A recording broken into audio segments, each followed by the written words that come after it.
പരിശുദ്ധ പരമദിവ്യകാരുണ്യത്തിന് ആരാധനയും സ്തുതിയും പുകഴ്ചയും ഉണ്ടായിരിക്കട്ടെ. പരിശുദ്ധ പരമദിവ്യകാരുണ്യത്തിന് ആരാധനയും സ്തുതിയും പുകഴ്ചയും ഉണ്ടായിരിക്കട്ടെ. പരിശുദ്ധ പരമദിവ്യകാരുണ്യത്തിന് ആരാധനയും സ്തുതിയും പുകഴ്ചയും ഉണ്ടായിരിക്കട്ടെ. കണ്ണുകളെ പരിശുദ്ധ കുർബാനയിലെ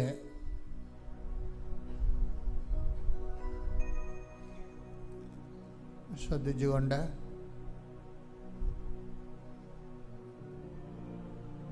കർത്താവിൻ്റെ തിരുസന്നിധാനത്തിലേക്ക്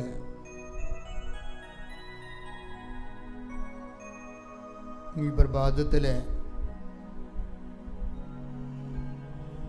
ദൈവത്തിൻ്റെ പ്രത്യേക പരിപാലന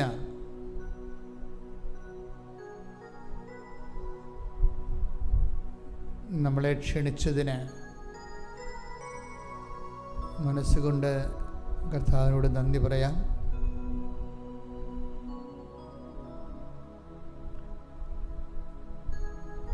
കൃപാസന ഒരു ദൈവവിളിയാണ്. നമ്മുടെ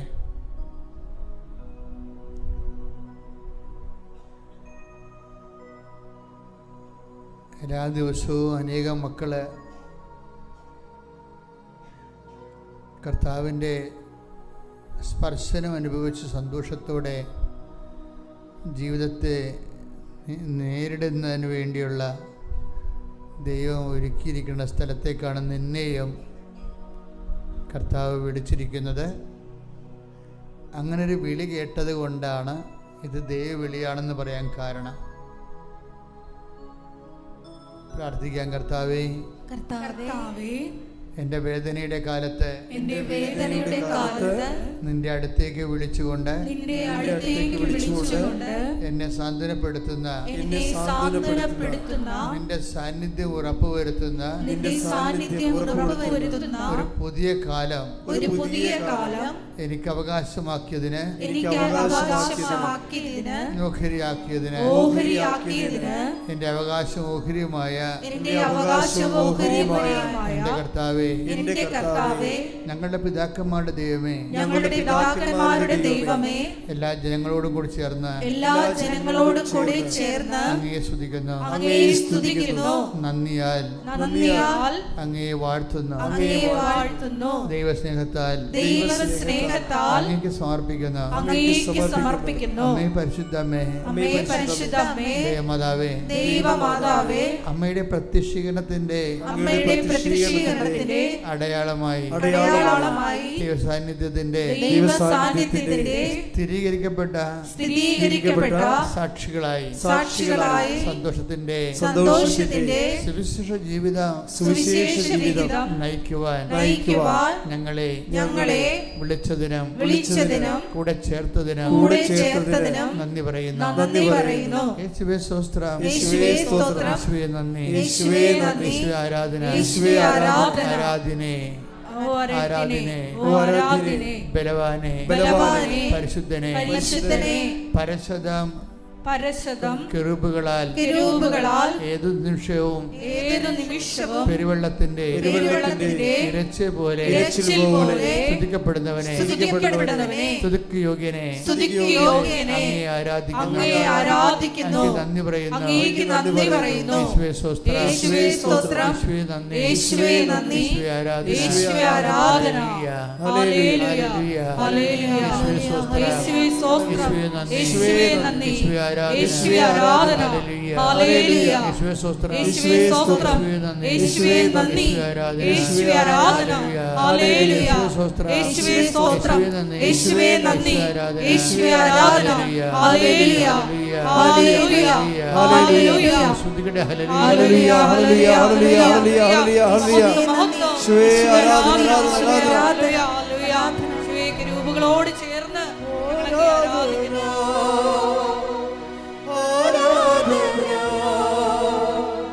ആരാധന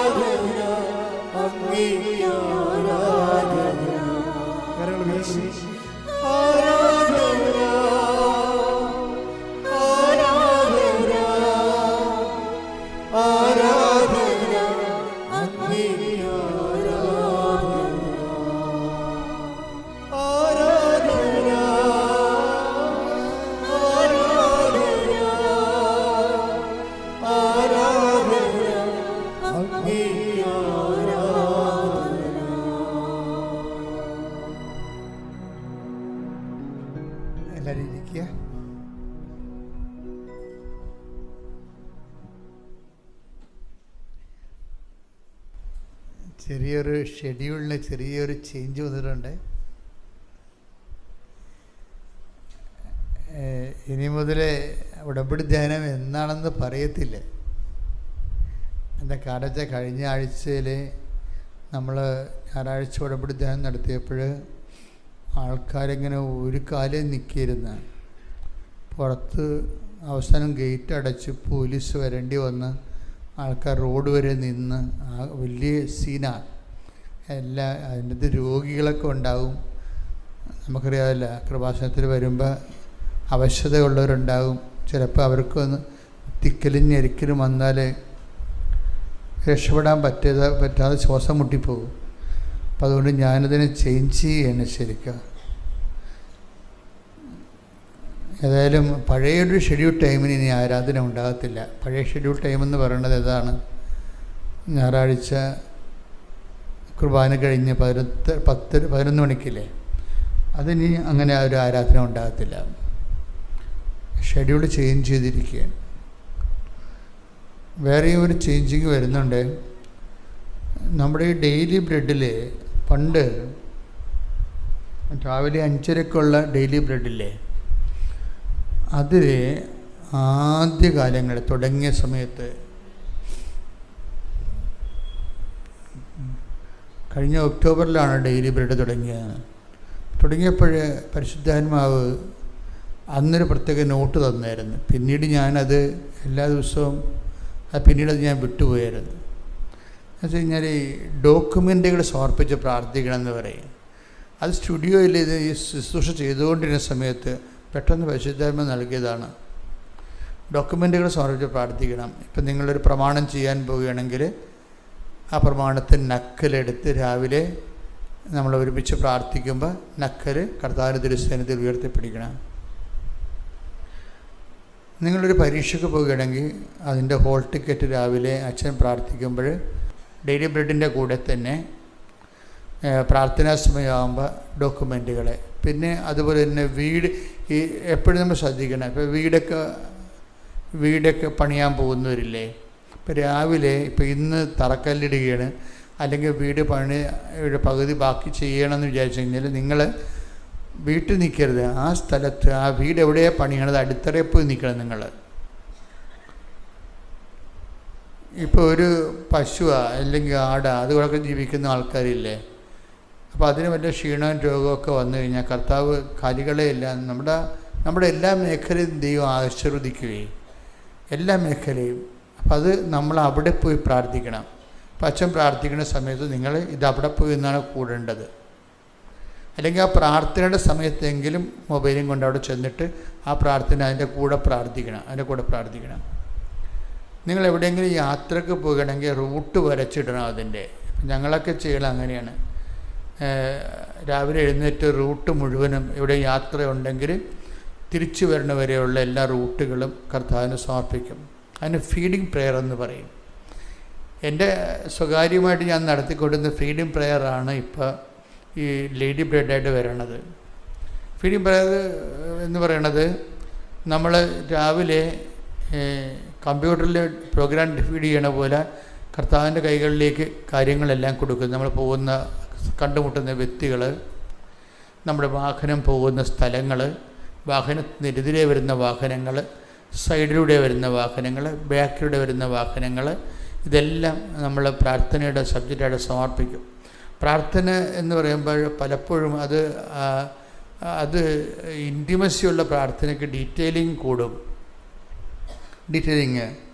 സാങ്കേതിക പ്രാർത്ഥനയ്ക്ക് ഡീറ്റെയിലിംഗ് ഉണ്ടാകത്തില്ല. നമ്മൾ ഇപ്പോൾ ഓഫീസർമാരൊക്കെ സംസാരിക്കുമ്പോൾ അങ്ങോട്ടും ഇങ്ങോട്ടും സംസാരിക്കുമ്പോൾ ഡീറ്റെയിൽ ഉണ്ടാകത്തില്ലല്ലോ. പക്ഷേ അമ്മയും മക്കളും കൂടി സംസാരിക്കണമെങ്കിൽ ഭയങ്കര വിശദീകരണങ്ങളൊക്കെ ഉണ്ടാകും. ദൈവമായിട്ട് സംസാരിക്കുമ്പോൾ ഫീഡിങ് പ്രെയറിൽ ഡീറ്റെയിലിംഗ് ഉണ്ടാകും.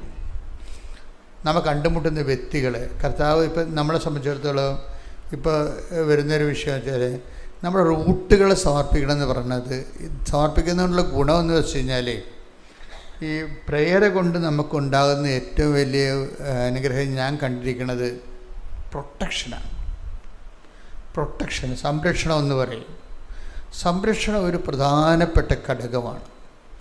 എനിക്ക് പലപ്പോഴും തോന്നിയിട്ടുള്ളൊരു വിഷയം, മനുഷ്യന് അവൻ്റെ പരിഗണനയില്ലാത്ത ചില വിഷയങ്ങളൊക്കെ നമുക്ക് സംഭവിക്കത്തില്ലേ?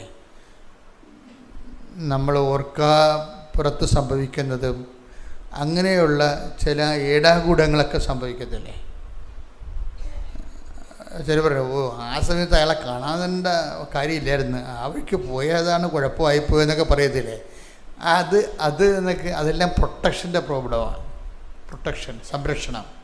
ഇപ്പോൾ ഫീഡിങ് പ്രെയർ ഉണ്ടെങ്കിൽ നമുക്കത് ആ മേഖലയിൽ നമ്മൾ സേഫാണ് ശരിക്കും, എല്ലാ മേഖലകളിലും. പിന്നെ ദൈവമായിട്ട് ജീവിക്കാൻ എളുപ്പമാണ് നമുക്ക്. നിങ്ങൾക്ക് ഉണ്ടാകുന്നൊരു കുഴപ്പമെന്ന് വെച്ച് കഴിഞ്ഞാൽ, എനിക്ക് എല്ലാവരെയും കുറിച്ച് ഞാൻ പറയണില്ല, എന്നാലും കുറച്ച് പേരൊക്കെ ദൈവത്തോട് പ്രാർത്ഥിക്കുന്നുണ്ടെങ്കിലും പ്രാർത്ഥനയെക്കുറിച്ച് വലിയ ഐഡിയ ഒന്നുമില്ല, ദൈവത്തെക്കുറിച്ച് ഒരു ഐഡിയ ഇല്ല. ഇപ്പോൾ കഴിഞ്ഞ ദിവസങ്ങളിൽ ആകാശ് എന്നും പറഞ്ഞ് ഒരു മോൻ സാക്ഷ്യം പറഞ്ഞു. ആകാശ് ചെറുപ്പക്കാരനാണ്, നല്ല സാക്ഷിയാണ്. അപ്പോൾ അവൻ പറഞ്ഞത് ഏത് ദൈവത്തോട് പ്രാർത്ഥിച്ചാൽ കേൾക്കുമെന്നൊന്നും എനിക്ക് ഐഡിയ ഇല്ലെന്ന് പറഞ്ഞ്, ഏത് വിശ്വാസത്തെക്കുറിച്ച് ഒടുക്കൊരു ഐഡിയ ഇല്ല. ഇപ്പോൾ ഭയങ്കര ജീവിതത്തിൽ ഇത്തിരി പരുവക്കേടുമാണ്, പക്ഷേ ഏത് ദൈവത്തോട് പ്രാർത്ഥിച്ചാൽ കേൾക്കുമെന്ന് എനിക്കൊരു ഐഡിയ ഇല്ലെന്ന് ആകാശ് പറയണത്. ഇപ്പം അവൻ്റെ പ്രശ്നം എന്ന് പറയണത്, അവൻ്റെ അമ്മ അവനോട് പറയുന്നുണ്ട്, നീ പോയി ഉടമ്പെടുക്കും മോനെ, അപ്പം എല്ലാം ശരിയാ, അമ്മ ഇടപെടുമെന്ന് പറയും.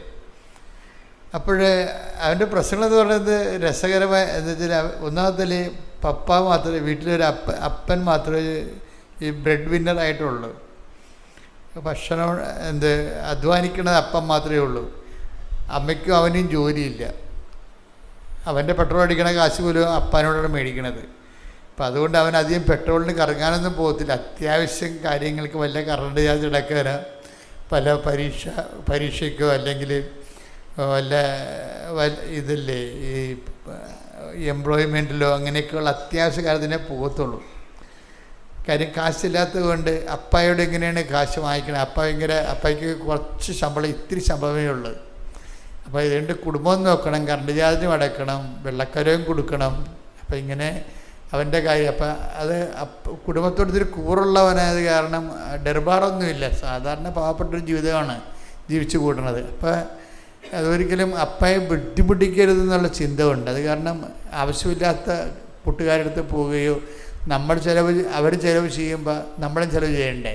അപ്പോൾ അതിനുള്ള പാങ്ങില്ലാത്ത കാരണം ഇങ്ങനെയുള്ള ചിലവ് കൂട്ടുകളൊക്കെ ഒന്നും പോകത്തില്ല. കുടുംബത്തോട് കരുതലുള്ള ആളാണ്. അപ്പോൾ അവന് അമ്മ പറയണ്ട, മകനെ നമ്മ ഇനി രക്ഷപ്പെടണമെങ്കിൽ മാതാവ് തന്നെ രക്ഷപ്പെടുത്തണം, നീ പോയി ഉടമ്പടിയെടുക്കാൻ പറയും. അപ്പോൾ ഉടമ്പടി എടുത്തും അങ്ങനെ മാതാവുമായിട്ട് ഈശോയുമായിട്ടൊക്കെ വലിയ ബന്ധമൊന്നുമില്ല, നോൺ ക്രിസ്ത്യനാണ്. അപ്പോൾ എന്നാലും അവന് തോന്നി ഇനിയിപ്പോൾ വേറെ ഇത്രയും നാൾ ജീവിച്ചിട്ട് പ്രത്യേകിച്ചൊരു മേൽഗതി ഇല്ലല്ലോ. ഈ അമ്മ പറഞ്ഞ പോലെ അമ്മയെ പോയി കാണാമെന്ന് പറഞ്ഞ് ഇവനിവിടെ വന്ന് ഉടമ്പടി എടുത്തപ്പോൾ അവൻ്റെ ഒരു പ്രശ്നമെന്ന് പറയണത്, വിദ്യാഭ്യാസത്തിൽ ഇനി എന്ത് ചെയ്യണമെന്ന് അറിയാൻ പാടില്ല ആളിനെ. വിദ്യാഭ്യാസത്തിൽ ഇനി എന്ത് ചെയ്യണം? ജോലി വേണം, പക്ഷേ ജോലിക്കുള്ള പഠനം ആയിട്ടില്ല. ഇപ്പോൾ ഒരു അഡ്മിനിസ്ട്രേഷന് വേണ്ടി ഒരു കോഴ്സ് ചെയ്യണം, പക്ഷെ അതിന് ഭയങ്കര കാശാകത്തില്ലേ? ഇപ്പോഴത്തെ നമ്മുടെ ഷെഡ്യൂള് പഠനങ്ങൾക്ക് ശേഷം പിന്നീട് ഹയർ സ്റ്റഡീസ് പോകുമ്പോൾ ലക്ഷങ്ങളൊക്കെ അല്ലേ വരണത്. അപ്പം ആഗ്രഹമുണ്ട്, പക്ഷേ ഇവിടുന്ന് കിട്ടാനാ? 2.5 സെൻറ്റ് സ്ഥലവും വീടുവേ ഉള്ളൂ. 2.5 സെൻറ്റ് സ്ഥലവും. ആകാശത്തിൻ്റെ സാക്ഷി ഞാൻ ഭയങ്കര ഇഷ്ടപ്പെടുന്ന കാര്യം, ഭയങ്കര അത് നമ്മളിൽ പല ആൾക്കാരും ആ ജീവിതമാണ് ജീവിക്കുന്നത്. വളരെ കുറഞ്ഞ ജീവിത രീതിയാണ്. അപ്പം അതുകൊണ്ട് വലിയ കാര്യങ്ങളൊന്നും ചിന്തിക്കാൻ പറ്റത്തില്ല. വലിയ കാര്യങ്ങളൊക്കെ ചിന്തിക്കാൻ പറ്റത്തില്ല. കാര്യം പരീക്ഷ ഫീസൊക്കെ വരുമ്പോൾ അപ്പനോട് ചോദിക്കണ്ടേ? അപ്പോൾ അര ലിറ്റർ പെട്രോളിന് പോലും അപ്പനോട് ചോദിക്കാൻ പ്രയാസമുള്ള ആളാണ്. എങ്ങനെയാണ് അപ്പോൾ നമുക്കൊരു വഴി കാണുന്നില്ല. അത് ഭയങ്കര സങ്കടകരമായ അവസ്ഥയാണ്. വായിച്ചപ്പോൾ എൻ്റെ മനസ്സ് നിറഞ്ഞു പോയി കേട്ടപ്പോൾ. എല്ലാവരുടെയും ഒക്കെ അവസ്ഥ അത് തന്നെയാണ് ശരിക്കും. അപ്പം അതുകൊണ്ട് അമ്മയടുത്ത് വന്ന് ചോദിക്കാം. അപ്പം അമ്മയടുത്ത് ഇവിടെ വന്നിട്ട് ഇവന് പ്രാർത്ഥിക്കാൻ അറിയാൻ പാടില്ലാത്തത് കൊണ്ട് ഇവിടെ വന്ന് കുറേ നേരം അമ്മയോട് സംസാരിച്ചിട്ട് പോയി. എൻ്റെ കാര്യമൊക്കെ അമ്മയ്ക്ക് അറിയാമില്ല, പരുവക്കേടാണ്. കണ്ട, അതൊക്കെ അതാണ് ഡയലോഗ് എന്ന് പറയുന്നത്, കോൺവെർസേഷൻ. പ്രാർത്ഥിക്കാൻ അറിയാൻ പാടില്ലാത്ത കാരണം വർത്തമാനം പറയാനറിയാം. കാര്യം ഇവനും അമ്മയുമായിട്ട് ഭയങ്കര കൂട്ടാണ്, അവൻ്റെ അമ്മയുമായിട്ട്. അത് കാരണം അതുപോലെ ആയിരിക്കും ഈ അമ്മയെന്നും പറഞ്ഞുകൊണ്ട് കക്ഷി ഇവിടെ വന്ന് ഉടമ്പടി എടുത്തിട്ടും പോകാതെ നിന്നിട്ട് കുറേ കാര്യങ്ങളൊക്കെ പറഞ്ഞ് അമ്മയും മകനും കൂടി ഇരുന്ന് പറയണ പോലെയൊക്കെ കുറേ കാര്യങ്ങൾ അമ്മയോട് പറഞ്ഞ് ഇവൻ ഉടമ്പടിയും ചെയ്ത് അവന് ഹരിപ്പാടെത്തിയതേ ഉള്ളൂ. അപ്പം തന്നെ ഫോൺ വന്നു, അപ്പന് നല്ല ജോലിയായെന്ന്. പെട്ടെന്നാണ് സംഭവം. ആ പ്രാർത്ഥന കേട്ട് ശരിക്കും. കാര്യം ഇത് പ്രാർത്ഥിക്കുന്ന നമ്മളെ ദൈവത്തിൻ്റെ മനസ്സ് തൊടണം. അല്ലാതെ ഇത് എപ്പം തീരും ഈ പ്രാർത്ഥന, കുർബാന എപ്പം തീരും, എപ്പോൾ വീട്ടിൽ പോകാൻ പറ്റും എന്നൊക്കെ പറഞ്ഞ് ഇപ്പോൾ പള്ളിയിലൊക്കെ തന്നെ ഞങ്ങൾക്ക് കുർബാനയ്ക്ക്, എനിക്കാണെങ്കിൽ കുർബാന ഉയർത്താൻ പേടിയാണ്. ഇതാ ദൈവത്തിൻ്റെ കുഞ്ഞാടെന്നും പറഞ്ഞ് നമ്മൾ ഉയർത്തുമ്പോഴായിരിക്കും ഈ കണ്ടു നിൽക്കണവന് ഇറച്ചി മേടിക്കണ കാര്യം ഓർക്കണത്. അവനപ്പം തന്നെ സ്കൂട്ടാണ് ഓടുന്നത്. അതുകൊണ്ട് അതെന്നുവെച്ചാൽ അങ്ങനെ ദൈവമായിട്ട് അകത്തിൽ ബന്ധമുള്ളവർക്ക് അവരെക്കാൾ ബന്ധം അളിയൻ, അമ്മാവൻ, അപ്പൻ, ബന്ധുക്കളൊക്കെ ഇട്ടിക്ക്, അങ്കിള്, ഇങ്ങനെയൊക്കെ കുറേ. നിങ്ങൾ തന്നെ എപ്പോഴും നോക്കിയാൽ നിങ്ങളുടെ അങ്കിളിന് നിങ്ങളോട് നിങ്ങൾ ഏറ്റവും ഇഷ്ടപ്പെടുന്നത് ചിലപ്പോൾ അങ്കിളിനായിരിക്കും. കാര്യം അപ്പനേക്കാൾ അങ്കിളിനെ സ്നേഹിക്കുന്ന കുറേയധികം ആൾക്കാരുണ്ട്. അതെന്താ വെച്ച് കഴിഞ്ഞാൽ അത് മനുഷ്യന്മാരുടെ പൊട്ടത്തരാണേ. കാര്യം ഒരു ജീവിതകാലം മുഴുവനും കഷ്ടപ്പെടുന്ന അപ്പൻ ഒരു മണവുമില്ല, ഗുണവുമില്ല. 10 കൊല്ലമോ 2 കൊല്ലമോ കൂടുമ്പോൾ ഏതെങ്കിലും വിദേശ രാജ്യത്ത് നിന്ന് കെട്ടിയിറങ്ങണ അങ്കിള് കൊണ്ടുവന്ന് അവർക്ക് വല്ലതും കൊടുത്തുകയാണെങ്കിൽ കുഞ്ഞുങ്ങളെപ്പോലെ ഇത് അങ്കിളെ വലിയ ആളായിട്ട് കാണും. അയ്യോ, നോൺസെൻസ് എന്ന് പറഞ്ഞാൽ അട്ടർ നോൺസെൻസ്. അപ്പനേക്കാൾ വലിയ അങ്കിള് നക്കാപ്പിച്ച കൊടുത്ത് വിലക്ക് വാങ്ങിക്കും.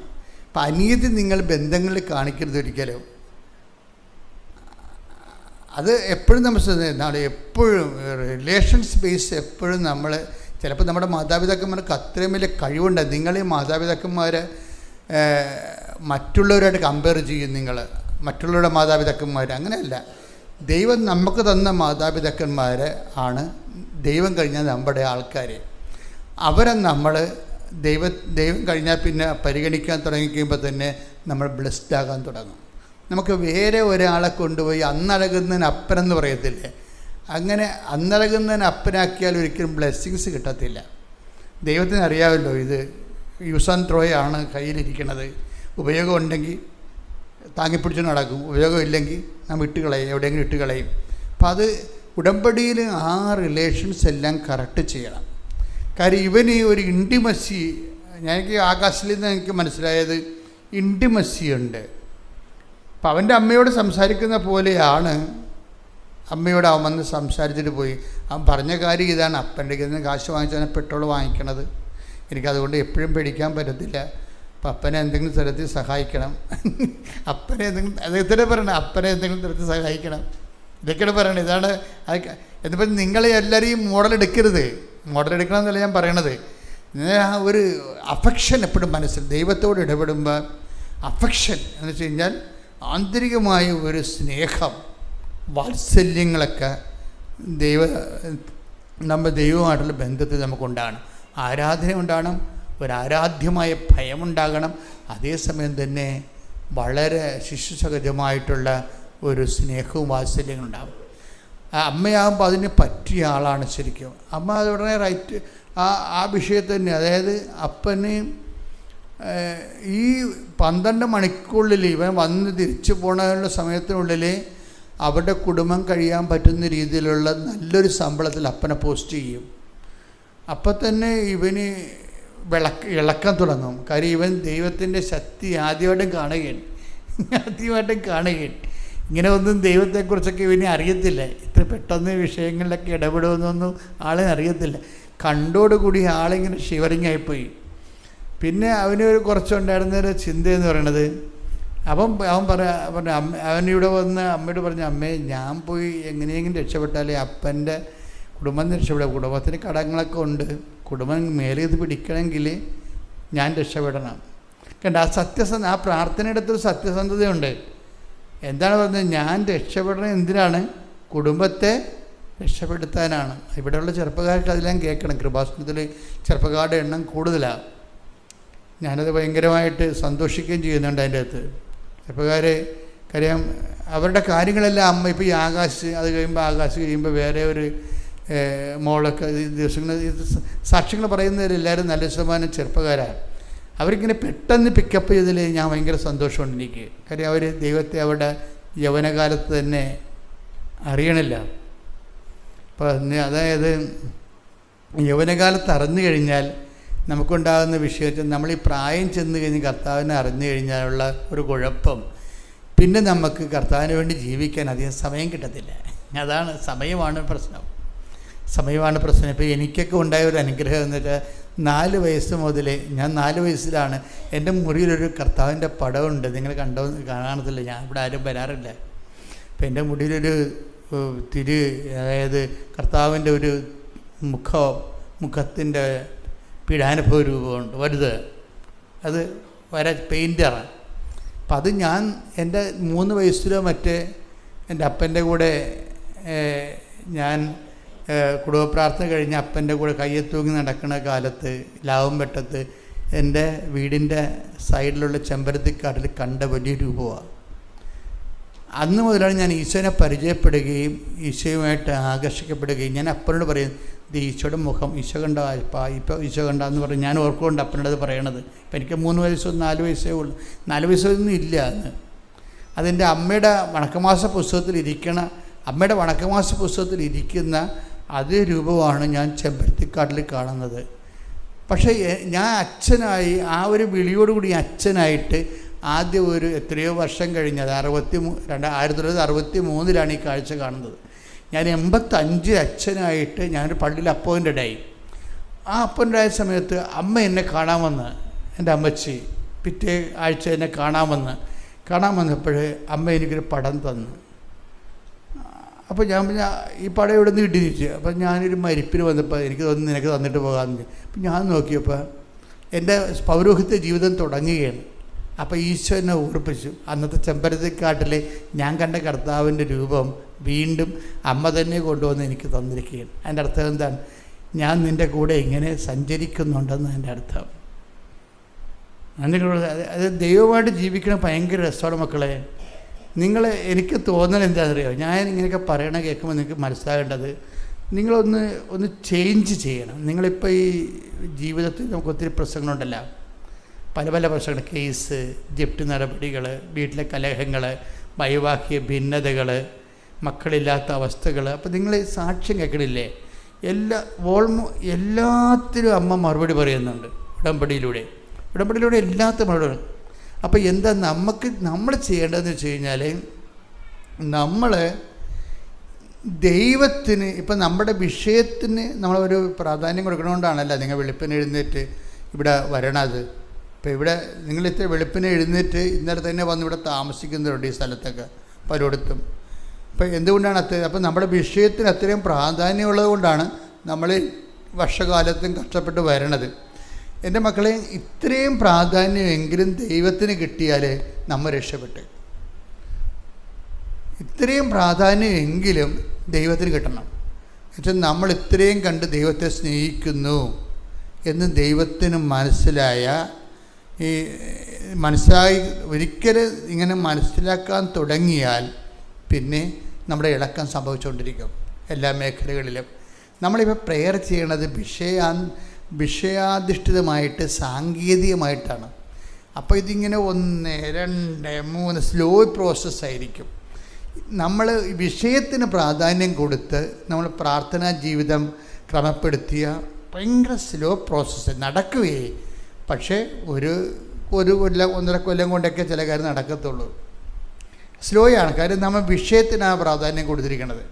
ഇനി ദൈവത്തിനാണ് നമ്മൾ പ്രാധാന്യം കൊടുത്തുകൊണ്ട് ഈ പ്രാർത്ഥനാ ജീവിതം 2, 4, 6, 8, 16, 64 എന്ന് ഞങ്ങൾ കയറിപ്പോവും. അത് ജിയോമെട്രിക് പ്രൊപ്പോർഷനിൽ കയറിപ്പോവും. എന്താ കാര്യം? നമ്മൾ ദൈവത്തിനാണ് പ്രാധാന്യം കൊടുക്കുന്നത്. അപ്പോൾ ഉടമ്പടി എപ്പോഴും ശ്രദ്ധിക്കണത്, നിങ്ങൾ ഉടമ്പടിയിൽ എപ്പോഴും നിയോഗങ്ങളിലല്ലേ പ്രാധാന്യം കൊടുക്കുന്നത്. അത് വിഷയത്തിനാണ്. സ്ലോ ആയിരിക്കും, ഭയങ്കര സ്ലോ ആയിരിക്കും.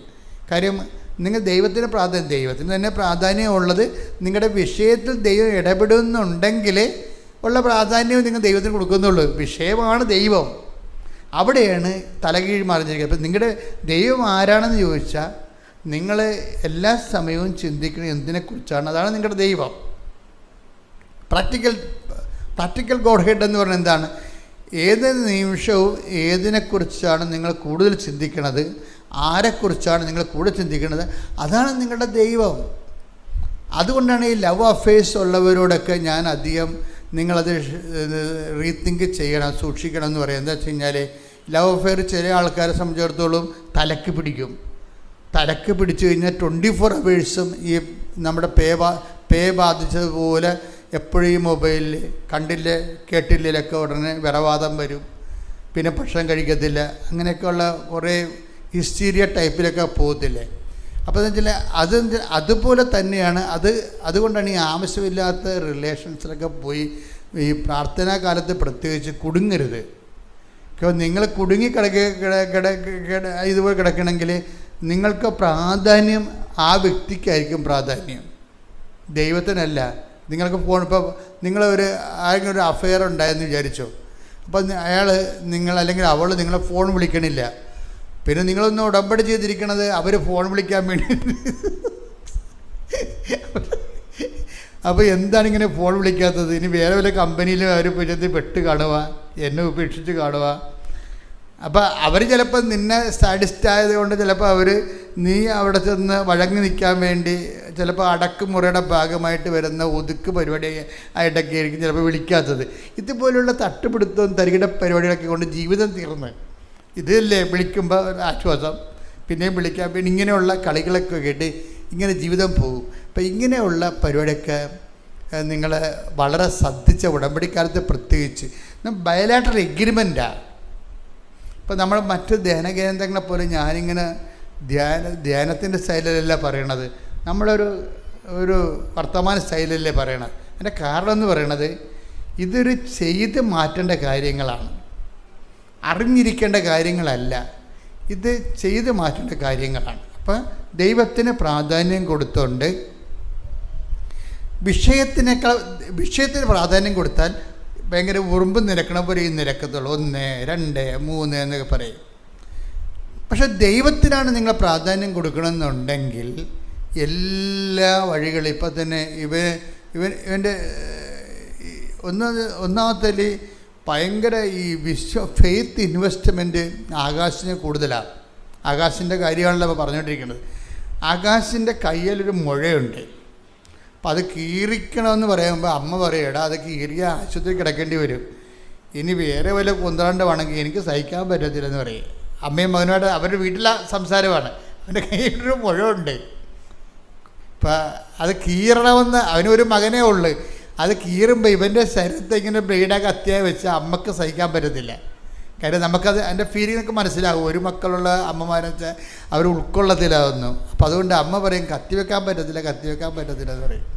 നീ പറയും നീ കത്തി വെച്ചില്ലേ പിന്നെ എന്തു ചെയ്യും, വേദന ഉണ്ട് താനും, അതുകൊണ്ട് നീ അമ്മയുടെ ഉടമ്പടി തൈലം ഇടാൻ പറയും, തൈലം തേക്കാൻ പറയും. അപ്പോൾ ഈ അമ്മയും മകനുമായിട്ടുള്ള അമ്മയുടെ ഫെയ്ത്ത് ഇവന് കിട്ടണത്. ഇവരെന്നാ ചെയ്ത് കഴിഞ്ഞാൽ കത്തി വെച്ചാലും ആശുപത്രി പോയി കിടക്കണ്ടേ, അതിനുള്ള കാശ് മുടക്കാനുള്ള കാശും ഇല്ല. അപ്പം അതുകൊണ്ട് എല്ലാം കൊണ്ട് ഇവൻ ഉടമ്പടി എടുത്തിട്ട് ഉടമ്പടി തൈലം തേക്കും. അതായത് വെച്ച് കഴിഞ്ഞാൽ ഇതിന് നമുക്കറിയാമല്ലോ, ഈ ഉടമ്പടി തൈലമൊക്കെ തേക്കുമ്പോൾ ചില ആൾക്കാർ വെളിച്ചെണ്ണ കുളിക്കാൻ വേണ്ടി വെളിച്ചെണ്ണ ചില ആൾക്കാരുടെ കാര്യം ഭയങ്കര കഷ്ടമാണ്. അവർക്ക് ഉടമ്പടി തൈലം ഏതാണ്, വെളിച്ചെണ്ണയാണ് അവർക്ക് പരിചയമുള്ളത്. അതുകൊണ്ട് വെളിച്ചെണ്ണ കയ്യിലെടുത്ത് തേച്ചിട്ട് തലത്തേക്കണ പോലെ ഈ ഉടമ്പടി തൈലം ഫെയ്ത്ത് ആപ്ലിക്കേഷൻസാണ്. തമ്മിൽ തിരിച്ചറിയണം നിങ്ങൾ. ചില ആൾക്കാർക്ക് ഉടമ്പടി തൈലത്തിന് അനുഭവമില്ലല്ല, അത് ഈ വെളിച്ചെണ്ണ പോലെ ഉപയോഗിച്ചിട്ടാണ്. അതെപ്പോഴും തന്നെ അതിന് നിങ്ങൾ തിരിച്ചറിയണം. ഉടമ്പടി തൈലം ഫെയ്ത്ത് ആപ്ലിക്കേഷൻസ് പറയും. ഇപ്പം തന്നെ ഉദാഹരണത്തിന് സഭയിലുള്ളതാണേ തൈല ആപ്ലിക്കേഷൻസ്.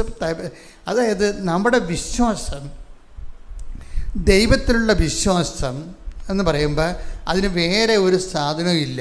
ഇപ്പോൾ നമ്മളത് അപ്പോഴും നമുക്ക് മനസ്സിൽ ഒരു പ്രഖ്യാപനമാണത്. വിശ്വാസത്തിന് പ്രശ്നം വിശ്വാസം ആക്ടിവേറ്റ് ആകണമെങ്കിൽ ഞാൻ നിങ്ങളോട് നേരത്തെ പറഞ്ഞിട്ടുണ്ട്, അതിന് ഒരു പ്രാർത്ഥന വഴി നമുക്ക് ആക്ടിവേറ്റ് ആകാൻ പറ്റും, പിന്നെ പ്രഖ്യാപനം വഴി ആക്ടിവേറ്റ് ആകാൻ പറ്റും ഫെയ്ത്തിനെ, പിന്നെ പ്രയോഗമുണ്ട്, പിന്നെ പ്രവചനമുണ്ട്. അങ്ങനെ വിശ്വാസം 3-4 നമുക്ക് ആകപ്പാടെ അറിയാവുന്നത് പ്രാർത്ഥനയല്ലേ മാത്രമല്ലേ ഉള്ളൂ. അതാണ് നമുക്ക് ഈ പ്രശ്നങ്ങൾ വരണത്. ഇപ്പം നിങ്ങൾ ഉടമ്പടി എടുത്താലും നിങ്ങൾ മാക്സിമം ടൈം എന്ത് ചെയ്യും, അതിൽ നിന്ന് പ്രാർത്ഥിക്കുമോ, ഈ ഇത്തിരി പ്രാർത്ഥനയല്ലേ ഉള്ളെന്ന് പറയും. എന്താണ്ട് ഒരു ഉടമ്പടി ഇത്തിരി പ്രാർത്ഥനയല്ലേ ഉള്ളു, ഒരു പ്രത്യക്ഷയുടെ പ്രാർത്ഥന. അതാണ് എൻ്റെ ക്രക്സ്. എൻ്റെ ക്രക്സ് എന്ന് പറഞ്ഞാൽ അതാണ്, ആ പ്രത്യക്ഷയുടെ പ്രാർത്ഥനയാണ്. പ്രത്യക്ഷ പ്രാർത്ഥനയ്ക്ക് ഓൺ ചെയ്യണം. ഞങ്ങൾ പ്രാർത്ഥിക്കുമ്പോൾ ആ പ്രത്യക്ഷീകരണം സഭ പഠിക്കാൻ വേണ്ടിയും ലോകം മുഴുവൻ പ്രചരിപ്പിക്കാനല്ലേ. പ്രശ്നം അതല്ല, ദുരന്തമുണ്ടാകാൻ പോണ് പ്രാർത്ഥിക്കണമെന്ന് പറഞ്ഞിരിക്കുന്നതാണ് പ്രത്യക്ഷീകരണത്തിൻ്റെ സന്ദേശം. ഈ ഫാത്തിമയിലും ലൂർദിലും വേളാങ്കണ്ണിലും ഒന്നും സന്ദേശം ഇത്രയില്ല, മജ്ജിക്കോറയെ പോലെ ഇത്രയും സന്ദേശമില്ല. ഇത് ഭയങ്കര സീരിയസ് വിഷയമാണ്. കാര്യം ഒന്നാമത്തെ കളർ ഭയങ്കര പെശക് കളറാണ്, അന്ത്യകാലത്തിൻ്റെ കളറാണ്. പിന്നെ സമയഘടികാരം നെഞ്ചിൽ ചേർത്തിരിക്കണേ, സമയത്തിനെ കാണിക്കുന്നത് വളരെ 11 മണിക്കൂറിലേക്ക് ഇനി കുറച്ച് സമയം കൂടിയേ ഉള്ളൂ എന്ന് പറയുന്നു. 10:08 സൂചി കാണിക്കുന്നു.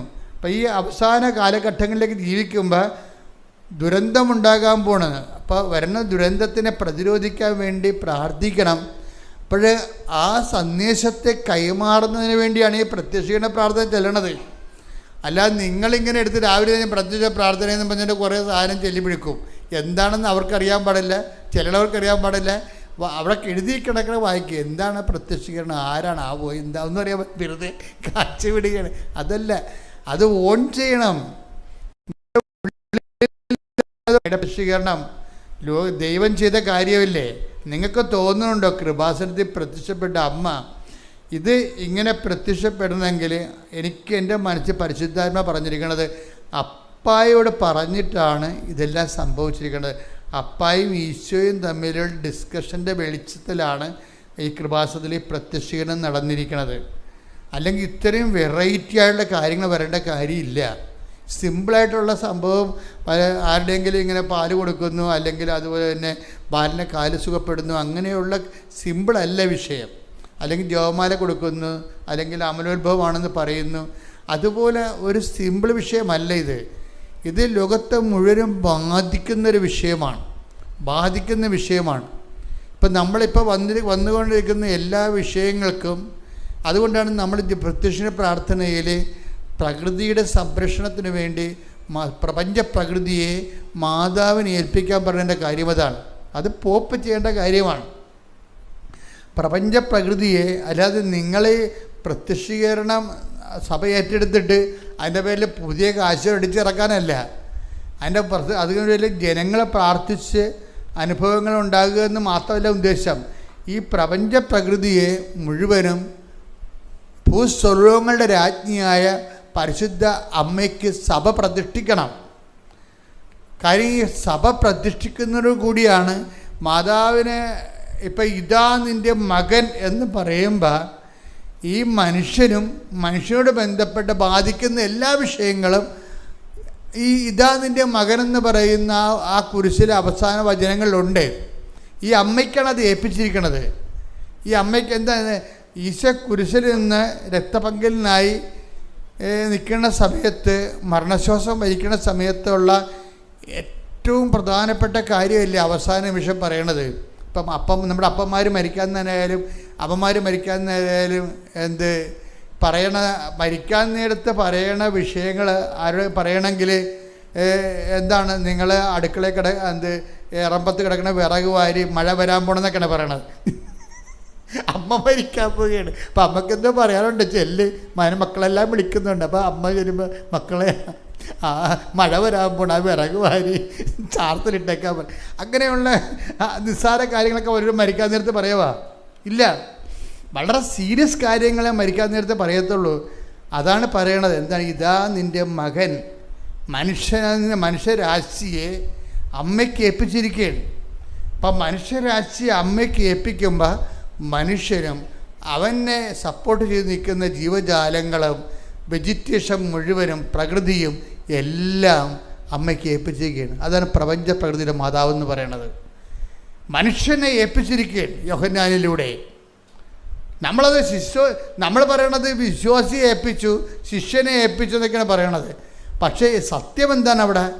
അവിടെ ഏൽപ്പിച്ചിരിക്കുന്നത് മനുഷ്യനും മനുഷ്യനോട് ബന്ധപ്പെട്ട എല്ലാ ഇൻഫ്രാസ്ട്രക്ചേഴ്സും ഇനി അമ്മയാണ് നോക്കേണ്ടത്. അപ്പം തന്നെ ഇവർ ഭൂസ്വലോക രാജ്ഞിയായി മകൻ മുടി ധരിപ്പിക്കപ്പെട്ടു കഴിഞ്ഞു. കർത്താവിൻ്റെ രക്തസാക്ഷിത്വത്തിൻ്റെ ഫലം അമ്മയുടെ രാജ്യത്തെ തിരുനാളാണ്. കർത്താവിൻ്റെ രക്തസാക്ഷിത്വത്തിൻ്റെ ഫലം എന്താണ്? അതിൽ ഒരു ഫലമെന്ന് പറയണത് അമ്മയുടെ രാജ്ഞി പദമാണ്. എല്ലാം അമ്മയുടെ അധികാരത്തിലേക്ക് കൊണ്ടുവരികയും അതുകൊണ്ട് തന്നെയാണ് പ്രപഞ്ചം ഭൂമിക്ക് ചൂട് പിടിക്കുന്നു, ഭൂമി പനിക്കുന്നു എന്നൊക്കെ പറയുമ്പോൾ, ക്ലൈമറ്റ് ചേഞ്ച് വരാൻ പോകണമെന്നൊക്കെ പറയുമ്പോൾ ട്രംപ് എന്താ പറഞ്ഞത്? ക്ലൈമറ്റ് ചേഞ്ചുകാർ കുറേ നുണ പറഞ്ഞുകൊണ്ട് ആൾക്കാരെ പറ്റിക്കുന്നുണ്ട്. ഇനി അമേരിക്കയുടെ 5 പൈസ ക്ലൈമറ്റ് ചേഞ്ചുകാർക്ക് കൊടുക്കരുത്. എനിക്കിഷ്ടപ്പെട്ടായിരുന്നു ട്രംപിൻ്റെ ആദ്യ സ്റ്റേറ്റ്മെൻ്റ് അതാണ്. ഇനി ക്ലൈമറ്റ് ചേഞ്ച് എന്ന് പറഞ്ഞ് നാട്ടുകാരെ പറ്റിക്കണം. ലക്ഷക്കണക്കിന് കോടി രൂപ, 23% പണം അമേരിക്കയുടേതാണ്. ഇവരിട്ടുണ്ട് ഓരോരോ കാര്യങ്ങൾ പറഞ്ഞ് ആൾക്കാരെ പേടിപ്പിക്കാൻ വേണ്ടി ഉപയോഗിക്കുന്ന ശാസ്ത്രജ്ഞന്മാരുടെ വേഷം കെട്ടിക്കൊണ്ട് ഇനി അമേരിക്കയിൽ 5 പൈസ കിട്ടത്തില്ലെന്ന് പറയും. പക്ഷേ ഞാനത് കേട്ടപ്പോൾ എനിക്ക് സന്തോഷം തോന്നിയതിൻ്റെ കാരണം ഈ ക്ലൈമറ്റിൻ്റെ അകത്ത് ചെറിയ ചേഞ്ച് വരുന്നുണ്ട്. ഈ പറയണ പോലെയുള്ള ആൾക്കാരെ പേടിപ്പിക്കേണ്ട കാര്യമില്ല. പേടിപ്പിച്ചുകൊണ്ട് പ്രത്യേകിച്ച് കാര്യമൊന്നുമില്ലല്ലോ. ശാസ്ത്രജ്ഞന്മാരും രാഷ്ട്രങ്ങളും ബുദ്ധിയും ബോധമുള്ളവർ അതിൻ്റെ നടപടി ചെയ്യണം. ആൾക്കാരെ എന്തിനാണ് പേടിപ്പിക്കണം? അപ്പോൾ അത് കറക്റ്റാണ് ആ പോയിൻ്റ്. പക്ഷേ ഇത് ശാസ്ത്രത്തിൻ്റെ കയ്യിൽ നിൽക്കുമോ? ഈ സംഭവം നിൽക്കത്തില്ല. ഇത് ഏൽപ്പിച്ച ഒരാളുണ്ട്. ആ ആളിന് ഈ പ്രപഞ്ചത്തിൻ്റെ പ്രകൃതിയെ സഭ സമർപ്പിക്കണം.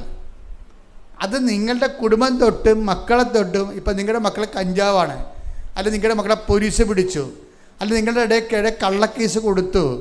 എന്താണ് ഇത് ഏൽപ്പിച്ചിരിക്കുന്നത്? ആരെയാണ്? മറിയത്തിനാണ് ഏൽപ്പിച്ചിരിക്കുന്നത്. ഇതാ നിൻ്റെ മകൻ. അതാണ് സംഭവം. അപ്പം നിങ്ങൾക്ക് ഇപ്പം നിങ്ങളുടെ ഭർത്താവ് വേറെ സ്ത്രീകളോട് പെരുമാറുന്നതായിട്ടൊക്കെ തോന്നി ഇപ്പം നിങ്ങൾക്ക് സഹിക്കാൻ പറ്റണില്ല. ഏൽപ്പിക്കേണ്ടത് ആരെയും? ഇതാ നിൻ്റെ മകൻ. മറിയത്തെയാണ് ഏൽപ്പിക്കേണ്ടത്. ഈ മറിയത്തെ ഏൽപ്പിക്കുമ്പോൾ നാക്ക് കൊണ്ട് ഏൽപ്പിച്ചിട്ട് കാര്യമില്ല. ദൈവം ഏക്കത്തില്ല. ഇപ്പം നിങ്ങൾ പറയും പ്രത്യക്ഷ പ്രാർത്ഥനയല്ലേ ഉള്ളു ഇതിൻ്റെ അകത്ത്, അത് ഇത്രയല്ലേ ഉള്ളു, എന്നാൽ അതുകൊണ്ട് 100 ചെല്ലാമെന്ന് പറയും. ചെടുത്തി പട കാര്യം ഭയങ്കര കട്ടാടേ. മൂടമ്പഴി എടുത്തിട്ട് തലകീഴായി വെച്ചിരിക്കും. എന്താ കാര്യം? പ്രത്യക്ഷീകരണം വീട്ടിൽ തന്നെ കുത്തിയിരിക്കും. പ്രത്യക്ഷ പ്രാർത്ഥന വേണമെങ്കിൽ 100 പ്രാവശ്യം ചെല്ലും, ഒരു കുഴപ്പമില്ല. കാര്യം പ്രാർത്ഥന ഇത്രയല്ലേ ഉള്ളൂ. അവർക്ക് പ്രാർത്ഥനയാണ് വേണ്ടത്. എൻ്റെ മക്കളെ, ഇത് വിശ്വാസത്തിൻ്റെ 10% പ്രെയർ എന്ന് പറയണത്. 20% പോലും അല്ല, പ്രെയർ 10%.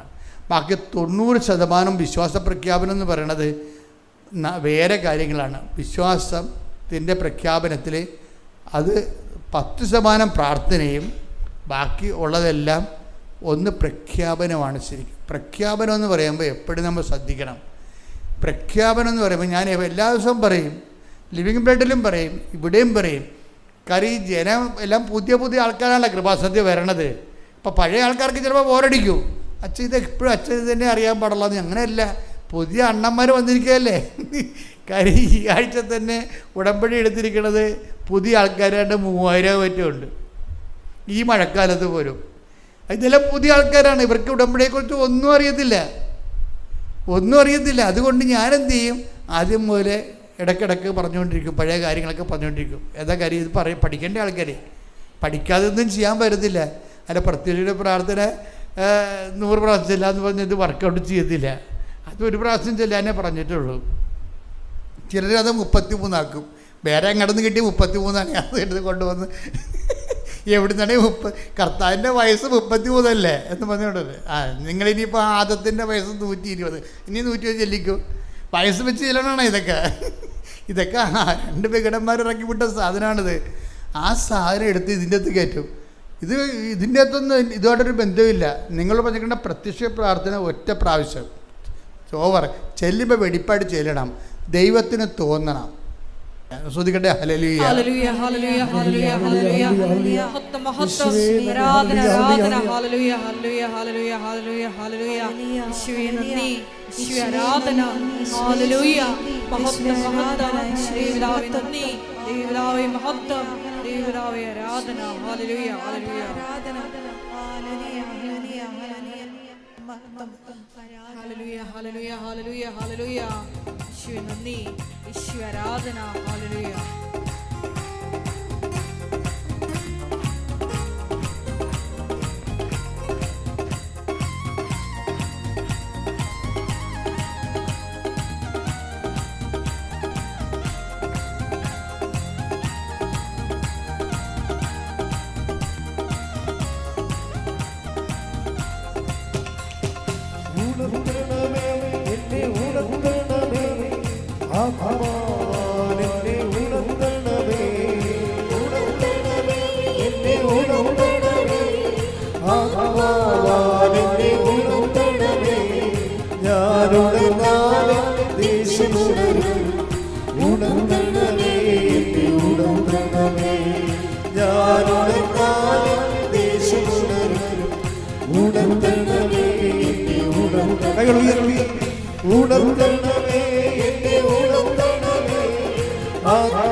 വലിയ വചന വെളിപാടുകൾക്ക് നന്ദി പറയുന്നു.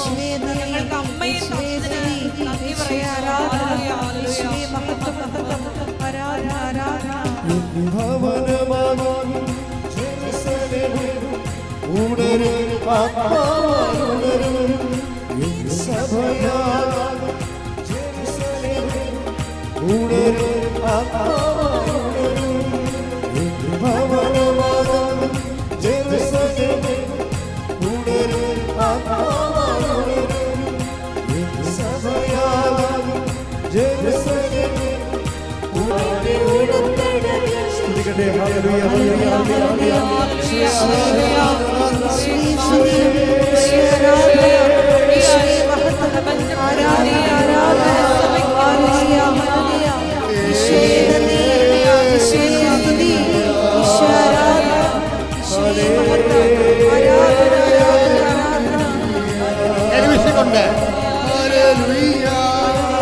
ഭാഷാവരത്തോടെ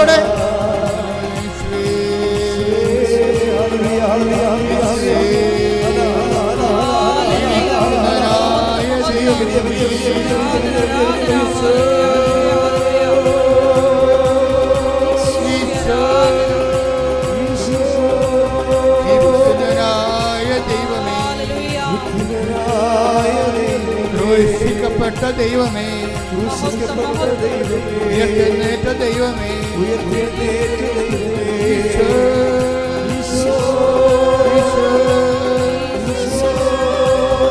ഉദ്ധിതനായ ദൈവമേ, ക്രൂശിക്കപ്പെട്ട ദൈവമേ, തിരുവിലാവിൽ മുറിവേറ്റ ദൈവമേ, കിരീടം ചൂടിയ ദൈവമേ, എല്ലാ മാലാഖമാരുടെ കൂടെ അങ്ങയെ ആരാധിക്കുന്നു. എല്ലാ വിശുദ്ധന്മാരുടെ കൂടെ അങ്ങയെ ആരാധിക്കുന്നു. എല്ലാ വിശുദ്ധ രക്തസാക്ഷികളുടെ കൂടെ അങ്ങയെ ആരാധിക്കുന്നു. എല്ലാ മാലാഖമാരുടെ കൂടെ അങ്ങയെ ആരാധിക്കുന്നു.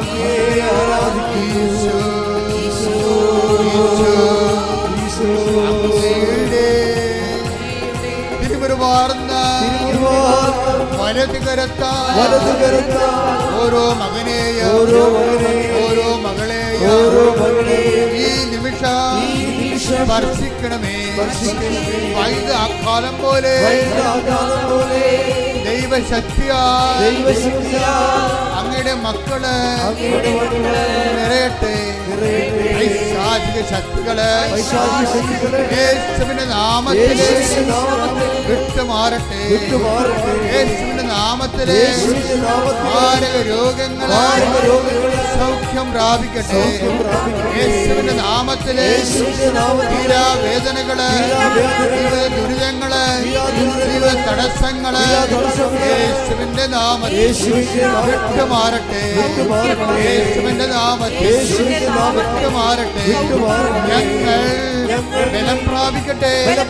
ഞങ്ങൾ നിത്യപിതാവേ നിത്യപിതാവേ അങ്ങേ പുത്രനായ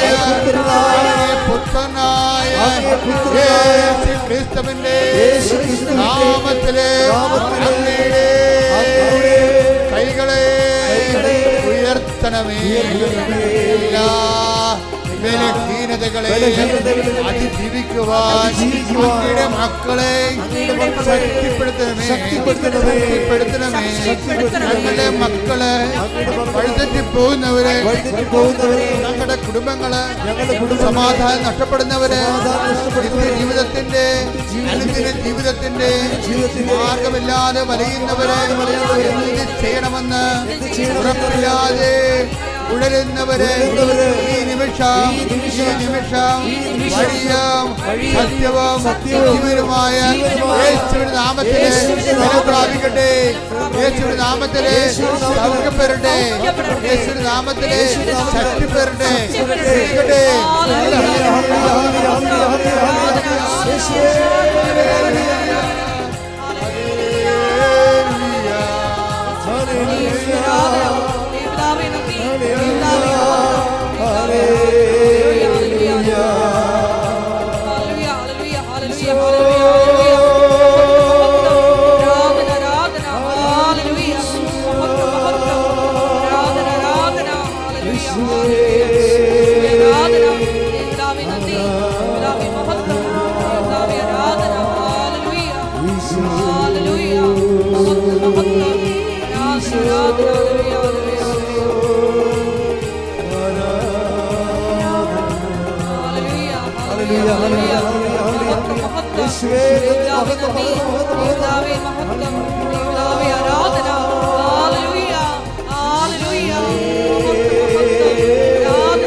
കൈകൾ കുപ്പി കർത്താവിൻ്റെ സാന്നിധ്യം അനുഭവിക്കുക.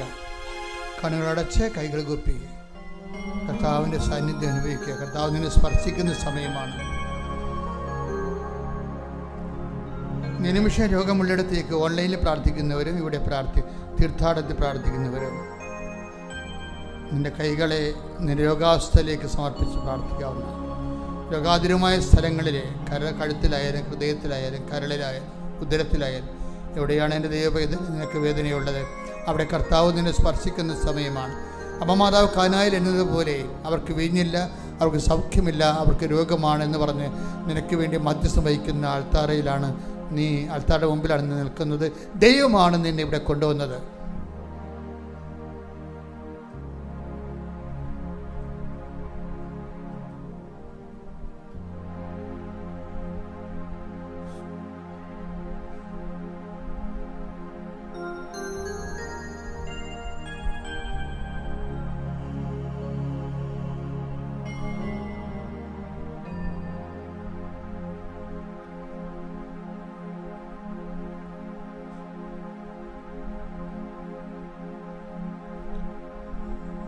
ബ്ലഡ് ചെക്ക് ചെയ്തപ്പോൾ എന്തെങ്കിലും തരത്തിലുള്ള വ്യത്യാസങ്ങൾ കാണുന്നവർ അത് നോർമലാകാൻ വേണ്ടി പ്രാർത്ഥിക്കുക. കർത്താവ് നിന്നെ സഹായിക്കും. നിന്നെ സന്ധിക്ക് ഈ സമയം നെഞ്ചത്ത് കൈവച്ചുകൊണ്ട് ബ്ലഡ് എടുത്തപ്പോൾ എന്തെങ്കിലും നോർമൽ അല്ലാതെ കണ്ടിട്ടുണ്ടെങ്കിൽ അതിന് കണ്ടതിൻ്റെ ഇപ്പോഴും കർത്താവ് സൗഖ്യത്തിനായിട്ട് പ്രാർത്ഥിക്കുന്ന സമയമാണ്.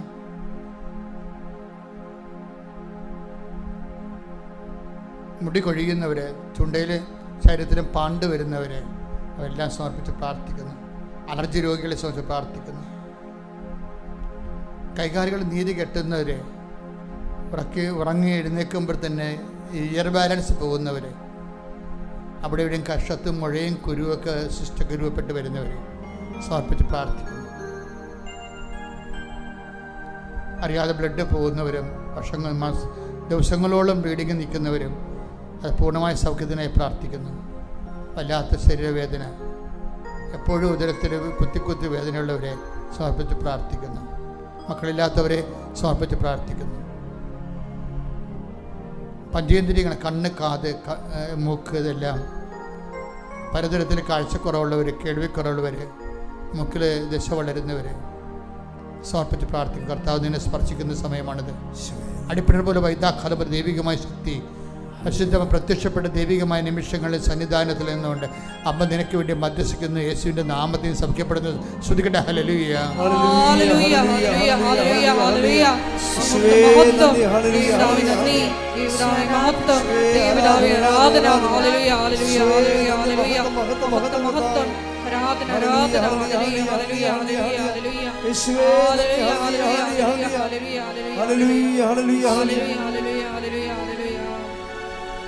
ആരാധ്യനേ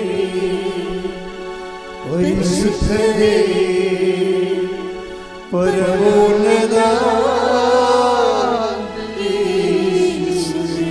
എല്ലാവരും വിശ്വാസത്തോടെ അടയുന്നു തിരുമുൻപിലാ, അറിവോടെ നോക്കണമേ. ആരാധ്യനേ പരിശുദ്ധനേ പരമോന്നതാ യേശുവേ, അണയുന്നു തിരുമുൻപിലാ, അറിവോടെ നോക്കണമേ. ഒരുമിച്ച് എല്ലാവരും ആരാധ്യനെ ആരാധ്യനേ പരിശുദ്ധനേ പരമോന്നതാ യേശുവേ, അണയുന്നു തിരുമുൻപിലാ, അറിവോടെ നോക്കണമേ. പരിശുദ്ധ പരമദിവ്യകാരുണ്യത്തിന് ആരാധനയും സ്തുതിയും പുകഴ്ചയും ഉണ്ടായിരിക്കട്ടെ. കൈവർത്തിക്കൊണ്ട് പരിശുദ്ധ പരമദിവ്യകാരുണ്യത്തിന് ആരാധനയും സ്തുതിയും പുകഴ്ചയും ഉണ്ടായിരിക്കട്ടെ. പരിശുദ്ധ പരമദിവ്യകാരുണ്യത്തിന് ആരാധനയും സ്തുതിയും പുകഴ്ചയും ഉണ്ടായിരിക്കട്ടെ. ആരാധ്യനേ പരിശുദ്ധനേ പരമോന്നതാ യേശുവേ, അണയുന്നു തിരുമുൻപിലാ, അറിവോടെ നോക്കണമേ. ആരാധ്യനേ പരിശുദ്ധനേ പരമോന്നതാ യേശുവേ, അണയുന്നു തിരുമുൻപിലാ, അറിവോടെ നോക്കണമേ. വീണ്ടും കണ്ണുകൾ അടക്കുക, കൈകൾ കൂപ്പുക, കർത്താവിനെ മനസ്സിൽ ധ്യാനിക്കുക, അമ്മയുടെ മധ്യസ്ഥം യാചിക്കുക.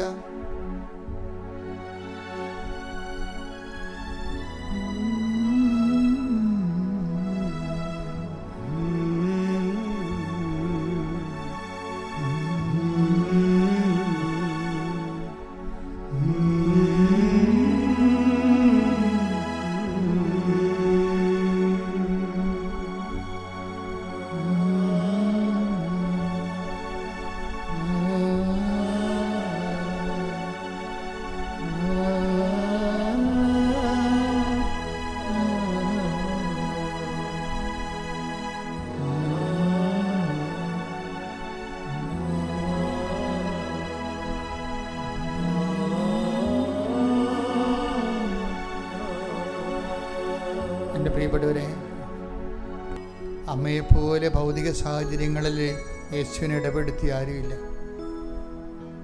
കാനായിലെ കല്യാണ കുടുംബത്തിലെ അപമാനകരമായൊരവസ്ഥയെ അമ്മ അഭിമുഖീകരിച്ചുകൊണ്ട് ഈശോയെ അതിൽ ശ്രദ്ധ ക്ഷണിച്ചതാണ്. അവർക്ക് വീഞ്ഞില്ല. ആ അമ്മ തന്നെയാണ് ദൈവവേദനെ ഇപ്പോഴും ഇവിടെ അമ്മ പ്രത്യക്ഷപ്പെട്ട സ്ഥലത്ത് നിന്നുകൊണ്ട് ഇപ്പം നിനക്ക് വേണ്ടി മധ്യസ്ഥം വഹിക്കുന്നത്. ആ അമ്മയാണ് ദൈവവേദനെ നിന്നെ ഇങ്ങോട്ട് വിളിച്ചത് നിൻ്റെ കണ്ണീരിൻ്റെ കാലത്ത്. അമ്മേ, അങ്ങനെ മക്കളെല്ലാം കണ്ണീരോടെ പ്രാർത്ഥിക്കുന്നു. കർത്താവിനെ, ഞങ്ങളുടെ ജീവിത വിഷയങ്ങൾ ജപ്തി നടപടി നേരിടുന്ന മക്കളുണ്ട് ഈശോയെ. ഈ ആഴ്ച എങ്ങനെയാണ് തല്ലിപ്പിഴച്ച് പോകണമെന്നൊരു ഐഡിയയും ഇല്ലാതെ കടക്കാർ എപ്പോഴും ശല്യപ്പെടുന്ന വീടുകളുണ്ടമ്മേ. അവർക്കെല്ലാം ഈ ആഴ്ചയിൽ സമാധാനം കിട്ടാൻ ഇടയാക്കണമേ. ബാങ്കുകാർ പലപ്പോഴും പലതരത്തിൽ ഭീഷണിപ്പെടുത്തുന്ന വീടുകളുണ്ട്. അവർക്ക് എങ്ങനെയാണ് ഇതിന് രക്ഷപ്പെടുക എന്നൊരു ഐഡിയ ഇല്ല. അമ്മേ, എല്ലാ ആശയങ്ങളും കൊടുത്ത അമ്മ ഇവിടെ നിന്ന് മക്കളെ വിടേണ്ടത്. അവർ കണ്ണീരോടെ ഓടി വന്നിരിക്കുകയാണ്. അമ്മ ഞങ്ങൾക്ക് വേണ്ടി എല്ലാം മധ്യസ്ഥം വഹിക്കുമെന്നുള്ള ഒറ്റ വിശ്വാസത്തിൽ 10,000-ങ്ങൾക്ക് വേണ്ടി ഓരോ ദിവസവും മധ്യസ്ഥം വഹിക്കുന്ന അമ്മേ. കുടുംബം തകർന്ന കുടുംബങ്ങളുണ്ട്. ജീവിത പങ്കാളി വീട്ടിൽ പോയിട്ട് തിരിച്ചു വന്നിട്ടില്ല. കുഞ്ഞുങ്ങളുമായിട്ട് അവിടെ നിൽക്കുകയാണ്. അവളെ കേസ് കൊടുക്കാൻ പോണെന്ന് കേട്ടു. ഞാനിവിടെ നിന്ന് എടുത്ത് കൊടുക്കാനാണ് ഓർത്തിട്ട് ജീവിക്കാനും തോന്നണില്ല, മരിക്കാനും തോന്നാത്ത അവസ്ഥ. അമ്മേ, ഈ നിമിഷം അതെല്ലാം കാണണമെന്ന് പ്രാർത്ഥിക്കുന്നു. ഒരു തുണ്ട് ഭൂമി ഇല്ലാത്തവരുണ്ട്, ഉള്ള ഭൂമി നഷ്ടപ്പെടാൻ പോകുന്നവരുണ്ട്,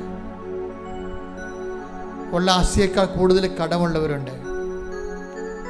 ഇനി വെല്ലപാടും ചുട്ട് മനുഷ്യനൊന്നും അറിയാത്ത സ്ഥലത്ത് പോയി അഭിമാനത്തോടെ ജീവിക്കണം. ഇവിടെ അഭിമാനത്തോടെ ജീവിക്കാൻ പറ്റത്തില്ലെന്ന് കരുതുന്നവരുണ്ട്. അങ്ങനെയുള്ള വല്ലാത്ത വേദനപ്പെട്ടവരാണ് അമ്മേ അമ്മയുടെ മുമ്പിൽ നിൽക്കുന്നത്. ഞാൻ എല്ലാവർക്കും വേണ്ടി മധ്യസ്ഥം വഹിക്കുന്നു. ശ്രുതികട ഹല്ലേലൂയ, ഹല്ലേലൂയ, ഹല്ലേലൂയ, മഹത്വം, മഹത്വം, ആരാധന, ആരാധന, ഹല്ലേലൂയ, പിതാവേ നന്ദി, പിതാവേ മഹത്വം, പിതാവേ ആരാധന, ഹല്ലേലൂയ. പരമോന്നത യേശുവേ, അണിയുന്നു തിരുമുൻപിൽ അരിവോടെ നോക്കണമേ. ആരാധ്യനേ, പരിശുദ്ധനേ, പരമോന്നത യേശുവേ, അണയുന്നു തിരുമുൻപിൽ അരിവോടെ നോക്കണമേ. വീണ്ടും അവനുമാകുക. ദൈവസാന്നിധ്യം തളം കെട്ട് നിൽക്കേണ്ട സമയമാണ്. എൻ്റെ ദൈവവേദന ഇപ്പോഴേ ഈ ഹോള് മുഴുവനും ദൈവത്തിൻ്റെ കൃപയാൽ നിറഞ്ഞു നിൽക്കുന്നതാണ്. ഇപ്പോൾ നീ ദൈവത്തോട് ചോദിക്കുന്ന എല്ലാ വിഷയത്തിൻ്റെ മേലും ദൈവിക തീരുമാനം ഉണ്ടാകുന്ന സ്വർഗീയ നിമിഷമാണെന്ന് പരിശുദ്ധ അമ്മ ഓർപ്പിക്കുന്നു. ദൈവത്തിലെ ചിലപ്പോൾ ഒരു ചെറിയ കടയാണുള്ളത്, ചിലപ്പോൾ ഒരു ഹോട്ടലാണുള്ളത്, ചിലപ്പോൾ റെസ്റ്റോറൻ്റാണ്. പക്ഷെ കച്ചവടം ഇല്ലാത്തവരുണ്ട്, കടങ്ങൾ പോയവരുണ്ട്, വാടക പോലും കൊടുക്കാൻ പറ്റാത്തവരുണ്ട്, വാടകക്കാർ വീട്ടിൽ നിന്ന് ഒഴിഞ്ഞു പോകാത്തവരുണ്ട്, ഒറ്റയ്ക്ക് കൊടുത്തിരിക്കുന്നവർ പോകാമെന്ന് പറയുന്നുണ്ട്. പക്ഷെ നമുക്ക് അവിടേക്ക് വാങ്ങിച്ച കാശ് കൊടുക്കാനില്ലാത്തവരുണ്ട്. എല്ലാം കൊണ്ട് വിഷമിച്ചിരിക്കുന്ന ഒത്തിരിയേറെ മക്കളെ അമ്മേ, പരിശുദ്ധമ്മേ, ദേവമാതാവേ, കണ്ണീരോടെ കർത്താവിൻ്റെ തിരുസന്നിധി അവരെല്ലാം സമർപ്പിക്കുന്നു. ഏജൻറ്റിന് പൈസ കൊടുത്തിട്ട് ഏജൻറ്റിനെക്കുറിച്ച് ഫോൺ വിളിച്ചിട്ട് എടുക്കാത്തവരുണ്ട്. ഇനി എങ്ങനെ ജീവിക്കുമെന്ന് അറിയാൻ പാടില്ലാത്തവരുണ്ട്. വീട്ടിലെ പരുവക്കേട് കാരണം ഉള്ള രോഗങ്ങൾ വീട്ടിൽ പറയാതെ പാത്ത് നടക്കുന്നവരുണ്ട്. എന്തൊരു കഷ്ടമാണമ്മേ. വീട്ടിലെ പരുവക്കേട് കാരണം രോഗം ഉള്ളത് മക്കളോടും ഭർത്താവിനോടും പറയാതെ നടക്കുന്ന അമ്മമാരുണ്ട്. എല്ലാവരും അമ്മേ, എല്ലാവരെയും സ്പർശിക്കണമേ. ഞങ്ങളുടെ കാര്യത്തിൽ മനുഷ്യനും ഭൗതിക ജീവിത സാഹചര്യവും പരാജയപ്പെട്ടിരിക്കുന്നു. അമ്മ എല്ലാവർക്കും വേണ്ടിയും മധ്യസ്ഥം വഹിക്കണം. അമ്മയുടെ പ്രത്യക്ഷീകരണം തന്നെ ദുരന്തമുണ്ടാകുമ്പോൾ പ്രാർത്ഥിക്കണമെന്ന് പറഞ്ഞാൽ ഞങ്ങൾക്ക് ദുരന്തം ഉണ്ടായിരിക്കുന്നു. ജീവിതം തന്നെ ദുരന്തമായി മാറിയിരിക്കുന്നു. അമ്മേ, ഞങ്ങൾക്ക് എല്ലാവർക്കും വേണ്ടി ഇപ്പോൾ മധ്യസ്ഥം വഹിക്കണമേ. ശ്രുതിക്കട്ടെ ഹല്ലേലൂയ. ഹല്ലേലൂയ ഹല്ലേലൂയ. യേശുവേ നന്ദി. Hallelujah hallelujah. പിതാവേ നന്ദി, പിതാവേ മഹത്വം, പിതാവേ ആരാധന. ഹല്ലേലൂയ ഹല്ലേലൂയ. പരിശുദ്ധനേ പരമോന്നതാ യേശുവേ അണയുന്നു ഞാൻ തിരുമുമ്പിലാ അറിവോടെ നോക്കണമേ. ഒരുമിച്ച് ആരാധ്യനേ പരിശുദ്ധനേ പരമോന്നതാ യേശുവേ അണയുന്നു ഞാൻ തിരുമുമ്പിലാ അറിവോടെ നോക്കണമേ. വലത് കൈ നെഞ്ചത്ത് വെച്ച് കണ്ണുകൾ അടച്ച് അച്ഛൻ മക്കൾക്ക് വേണ്ടി പ്രാർത്ഥിക്കേണ്ട സമയമാണ്.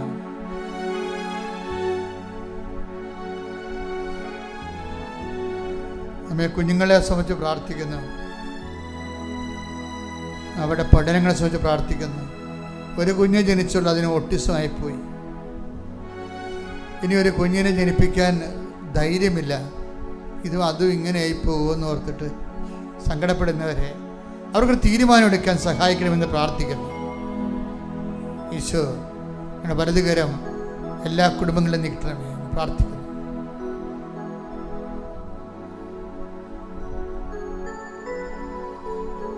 കേസുള്ളവരെ, കേസിൻ്റെ സാക്ഷി വിസ്താരങ്ങളെല്ലാം കഴിഞ്ഞ് ആ കേസിൻ്റെ വിധി പറയാൻ വെച്ചിരിക്കുന്നവർ, അമ്മ തന്നെയായിരിക്കണം ജഡ്ജി. അങ്ങയുടെ മക്കളെ ഇനി കണ്ണീര് കുടിക്കാനുള്ള വിധി ഉണ്ടാകാതിരിക്കാൻ വിധി പറയാൻ വെച്ചിരിക്കുന്ന എല്ലാം, കേസ് നടന്നുകൊണ്ടിരിക്കുന്ന എല്ലാ വ്യവഹാരങ്ങളും പരിശുദ്ധമ്മയുടെ മധ്യസ്ഥതയിൽ ഈശോയ്ക്ക് ഏൽപ്പിക്കുന്ന.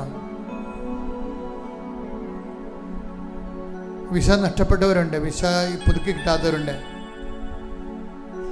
അനധികൃതമായി താമസിച്ചിട്ട് ഗവൺമെൻറ് ഒഴിഞ്ഞു പോകാൻ പറഞ്ഞിരിക്കുന്നവരുണ്ട്. അവരെവിടെ പോകാനാണ്? അവിടെ കുഞ്ഞുങ്ങളെല്ലാം അവിടെ പഠിക്കുകയാണ്. അവർക്കൊരു ഒരിടവും പര്യടവും ഇല്ലാതെ അവർ നട്ടം തിരികെയാണ്. അവരെല്ലാം അമ്മ സ്പർശിക്കണേ പ്രാർത്ഥിക്കുന്നു. വഴിമുട്ടിപ്പോയ മക്കൾ അവരെല്ലാം സ്പർശിക്കണം. ഭാഗോടമ്പടി എല്ലാം കഴിഞ്ഞപ്പോൾ എല്ലാം കൈകാര്യം ചെയ്ത് എല്ലാവർക്കും വേണ്ടി എല്ലാം കൈകാര്യം ചെയ്തപ്പോൾ ഇനിയിപ്പോൾ ജീവിക്കാനായപ്പോൾ മക്കളും ഭാര്യയുമായിട്ട് ജീവിക്കാനായപ്പോൾ ഒന്നുമില്ലാതെ വന്ന അവസ്ഥയിലും ഒരു പണിയും ചെയ്യാത്തവർക്കൊക്കെ അവിടെ ഓഹരിയും കിട്ടി, അവർക്ക് മുടക്കുമില്ല, അവരെ രക്ഷപ്പെട്ടു. ഇനി എൻ്റെ അവകാശവും എൻ്റെ ഓഹരിയും എൻ്റെ കർത്താവാണ്. സ്വരത്തി കൈ ഉയർത്തി പറഞ്ഞേ മക്കളെ, എൻ്റെ അവകാശവും എൻ്റെ ഓഹരിയും എൻ്റെ കർത്താവാണ്. എൻ്റെ അവകാശവും എൻ്റെ ഓഹരിയും എൻ്റെ കർത്താവാണ്. ആരാധ്യനേ പരിശുദ്ധനേ പരമോന്നതാ യേശുവേ ദൈവസ്നേഹത്തോടെ അണയുന്നു ഞാൻ തിരുമുൻപിലാ അറിവോടെ നോക്കണമേ. ആരാധ്യനേ പരിശുദ്ധനേ പരമോന്നതാ യേശുവേ അണയുന്നു ഞാൻ തിരുമുൻപിലാ അറിവോടെ നോക്കണമേ. പരിശുദ്ധ പരമദിവ്യകാരുണ്യത്തിന് ആരാധനയും സ്തുതിയും പുകഴ്ചയും ഉണ്ടായിരിക്കട്ടെ. വീണ്ടും കണ്ണുകൾ അടച്ച് കൈകൾ നെഞ്ചത്ത് വെച്ച് മൗനമായി കർത്താവിനെ ഓർത്ത് സമർപ്പിതരാകണം.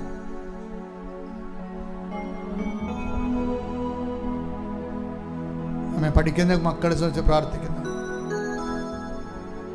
പലരും വലിയ പണമെടുത്ത് മുടക്കിയും കടം വാങ്ങിച്ചൊക്കെ പഠിച്ചിട്ട് അവർക്കിപ്പോൾ ഒന്നും മനസ്സിലാവണില്ല. ഇട്ടച്ചും പോരാൻ തോന്നണില്ല. വീട്ടുകാരുടെ കണ്ണുനീര് ഓർത്തിട്ട് ഇട്ടച്ചും പോരാൻ തോന്നണില്ല. പഠിക്കാൻ പറ്റണമില്ല. അങ്ങനെ വല്ലാത്ത വീർപ്പ് മുട്ടൽ ജാപിക്കുന്നവർ ഈ നിമിഷം കർത്താവിന്റെ നാമത്തിൽ വിടുതൽ പ്രാപിക്കട്ടെ. സ്തുതിക്കട്ടെ. ഹല്ലേലൂയ, ഹല്ലേലൂയ, ഹല്ലേലൂയ, ഹല്ലേലൂയ, ഹല്ലേലൂയ. മഹത്വം, മഹത്വം, ആരാധന, ആരാധന, ഹല്ലേലൂയ. പരിശുദ്ധരേ പരമോന്നത യേശുവേ, അണയുന്നു ഞാൻ തിരുമുൻപിലാ, അറിവോടെ നോക്കണമേ. പരിശുദ്ധ പരമദിവ്യകാരുണ്യത്തിന് നേരവും ആരാധനയും സ്തുതിയും പുകഴ്ചയും ഉണ്ടായിരിക്കട്ടെ. കൈകൾ നെഞ്ചത്ത് വെച്ച് മൗനമായി പ്രാർത്ഥിച്ചുകൊണ്ടിരിക്കുക. ദൈവത്തിനെ പ്രാർത്ഥിക്കാനാണ് പരിശുദ്ധ അമ്മയുടെ മാധ്യസ്ഥത്തിൽ ഈശോ നിന്റെ മുമ്പിൽ സന്നിധിനായിരിക്കുന്നത്. നീ സ്വന്തമായിട്ടും പ്രാർത്ഥിക്കുക, അച്ഛനോട് ചേർന്നും പ്രാർത്ഥിക്കുക. നിങ്ങൾ ഇന്ന് കാണുന്ന ഈജിപ്തുകാരെ നാളെ നിങ്ങളെ കാണത്തില്ലെന്ന് പറഞ്ഞ ദൈവത്തിൻ്റെ ശക്തി ഇവിടെ മുഴുവൻ നമ്മുടെ പിതാക്കന്മാരെ പകൽ മേഘസ്തംഭവും രാത്രി തീത്തൂണുമായി നയിച്ച ദൈവത്തിൻ്റെ ചൈതന്യം അൽത്താറ മുഴുവൻ നിറഞ്ഞു നിന്നുകൊണ്ട് നിന്നെ നയിക്കുന്ന ദൈവത്തിൻ്റെ ചൈതന്യം പ്രസരിക്കുന്ന സമയമാണ്. ദൈവവേദരെ, വിവാഹം ഒത്തുവരാത്തവർ, മക്കളില്ലാത്തവർ, വിവാഹം വേർപെടാൻ പോകുന്നവർ, വേർപെട്ട് കഴിഞ്ഞവർ, കേസിലായിരിക്കുന്നവർ, എന്ത് ചെയ്യണമെന്ന് അറിയാൻ പാടില്ലാത്തവർ, ജീവിത പങ്കാളിയെപ്പോലും കിട്ടാതിരിക്കുന്നവർ, വർഷങ്ങളായിട്ട് വിവാഹം നടക്കാത്തവർ, എല്ലാ വർഷങ്ങളായിട്ട് പെര ഉച്ചുകുത്തിപ്പോയവർ, ഉറഞ്ഞു പോയവർ, അവിടെ വീട് വെക്കാൻ പറ്റാത്ത അവസ്ഥ വന്നിരിക്കുന്നവർ, ഇനി എവിടെ പോയി പൊറുക്കുമെന്ന് അറിയാത്തവർ, എല്ലാവരുടെ മേലും ദൈവിക തീരുമാനം ഉണ്ടാകട്ടെ. എല്ലാവരുടെ മേലും ദൈവിക തീരുമാനം ഉണ്ടാകട്ടെ. എല്ലാവരുടെ മേലും ദൈവിക തീരുമാനം ഉണ്ടാകട്ടെ. സ്തുതിക്കട്ടെ. ഹല്ലേലൂയ, ഹല്ലേലൂയ. മഹത്വം, മഹത്വം, പിതാവേ നന്ദി. പരിശുദ്ധരേ പരമോന്നത യേശുവേ, അണയുന്നു ഞാൻ തിരുമുൻപിലാ, അറിവോടെ നോക്കണമേ. പരിശുദ്ധ പരമദിവ്യകാരുണ്യത്തിന് നേരവും ആരാധനയും സ്തുതിയും പുകഴ്ചയും ഉണ്ടായിരിക്കട്ടെ. ഓക്കെ, താങ്ക് യു കർത്താവേ, നന്ദി പറയുന്നു. മക്കളെ സന്തോഷമായിട്ടിരിക്കണം. കർത്താവിൻ്റെ വചനങ്ങളിലൂടെ നമ്മളൊക്കെ സഞ്ചരിച്ചു വരാൻ ഞാൻ നിങ്ങളോട് പറഞ്ഞെന്ന് അവസാനിപ്പിച്ചത്, ഞാൻ ഈ ദിവസങ്ങൾ വൈദികരുടെ ധ്യാനത്തിൽ പോയായിരുന്നു. വൈകിട്ട് ധ്യാനത്തിൽ പോയപ്പോൾ ഇപ്പം എനിക്കവിടെ കുർബാന അർപ്പിക്കാൻ വേണ്ടി എനിക്ക് ഒരു അവസരം കിട്ടി. അപ്പോൾ ഞാനത് രാവിലെ പ്രാർത്ഥിച്ചു, വെളുപ്പിനെ എഴുന്നേറ്റ് പ്രാർത്ഥിച്ചു. അച്ഛന്മാരോട് അച്ഛന്മാരുടെ ധ്യാനമാണ്, അച്ഛന്മാരോട് എന്താ സംസാരിക്കണമെന്ന് അറിയാൻ പാടില്ല. ഈശോയോട് ചോദിച്ചുകൊണ്ടിരിക്കുകയായിരുന്നു. അപ്പോൾ എന്നോട് പറഞ്ഞത്,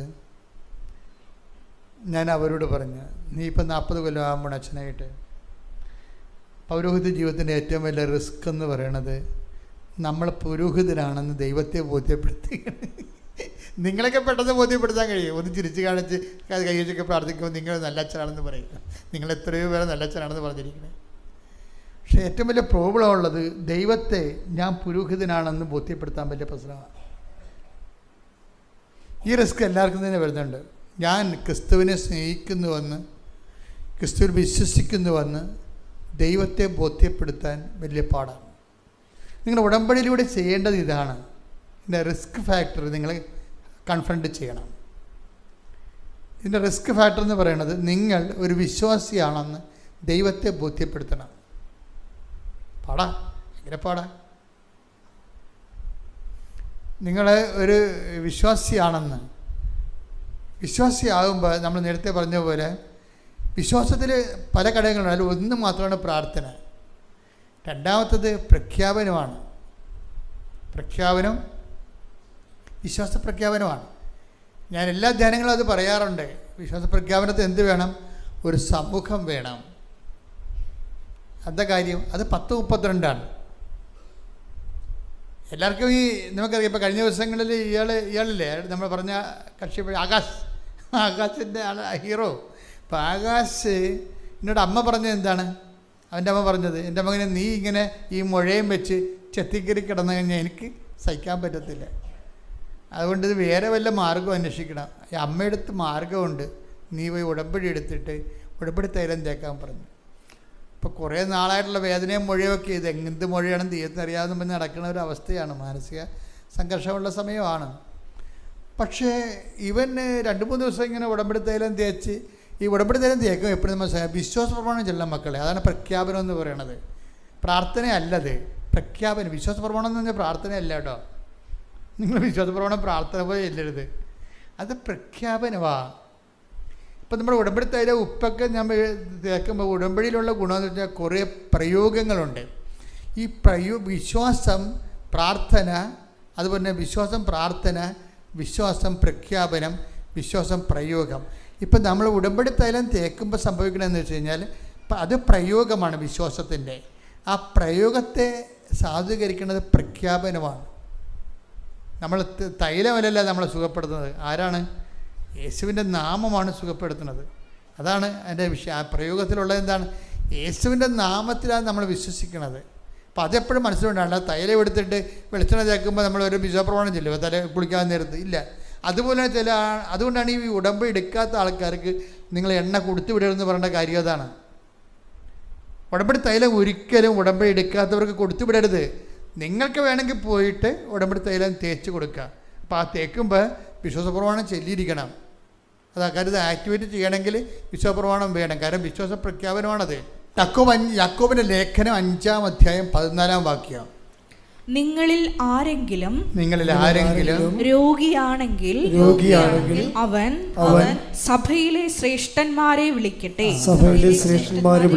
അവർ കർത്താവിന്റെ നാമത്തിൽ അവനെ തൈലാഭിഷേകം ചെയ്ത് അവന് വേണ്ടി പ്രാർത്ഥിക്കട്ടെ. വിശ്വാസത്തോടെയുള്ള പ്രാർത്ഥന രോഗിയെ സുഖപ്പെടുത്തും. തൈലമല്ല സുഖപ്പെടുത്തണം. എന്താ സുഖപ്പെടുത്തണത്? വിശ്വാസത്തോടെ. എന്ത്? പക്ഷേ കർത്താവിൻ്റെ നാമത്തിൽ പ്രാർത്ഥിക്കണം. ഇപ്പം വിശ്വാസം ആരിലാണ്? കർത്താവിൻ്റെ നാമത്തിലാണ് വിശ്വസിക്കുന്നത്. അതുകൊണ്ടാണ് തൈലം അതിന് മീഡിയമായിട്ട് പ്രവർത്തിക്കുന്നത്. കർത്താവിൻ്റെ നാമത്തിൽ വിശ്വസിക്കാതെ, വിശ്വാസമില്ലാതെ തേച്ച് കഴിഞ്ഞാൽ പറഞ്ഞ ഫലങ്ങൾ ഉണ്ടാകത്തില്ല. അപ്പോൾ എപ്പോഴും നമ്മൾ ശ്രദ്ധിക്കുക. അതുകൊണ്ടാണ് ഉടമ്പടി എടുക്കാത്തവർക്ക് തൈലം കൊടുത്തു വിടരുത്. ഉടമ്പടി എടുത്തവർക്ക് വേണമെങ്കിൽ നിങ്ങൾക്ക് പോയി നേരിട്ട് ആ രോഗികളെ കണ്ട് എന്ത് സംഭവിച്ചാൽ ഇവൻ്റെ ഈ സിമ്പിൾ ഫെയ്ത്തില്ലേ, ആരുടെ? ആകാശ് 3 ദിവസം അത് പെട്ടിയുള്ളൂ.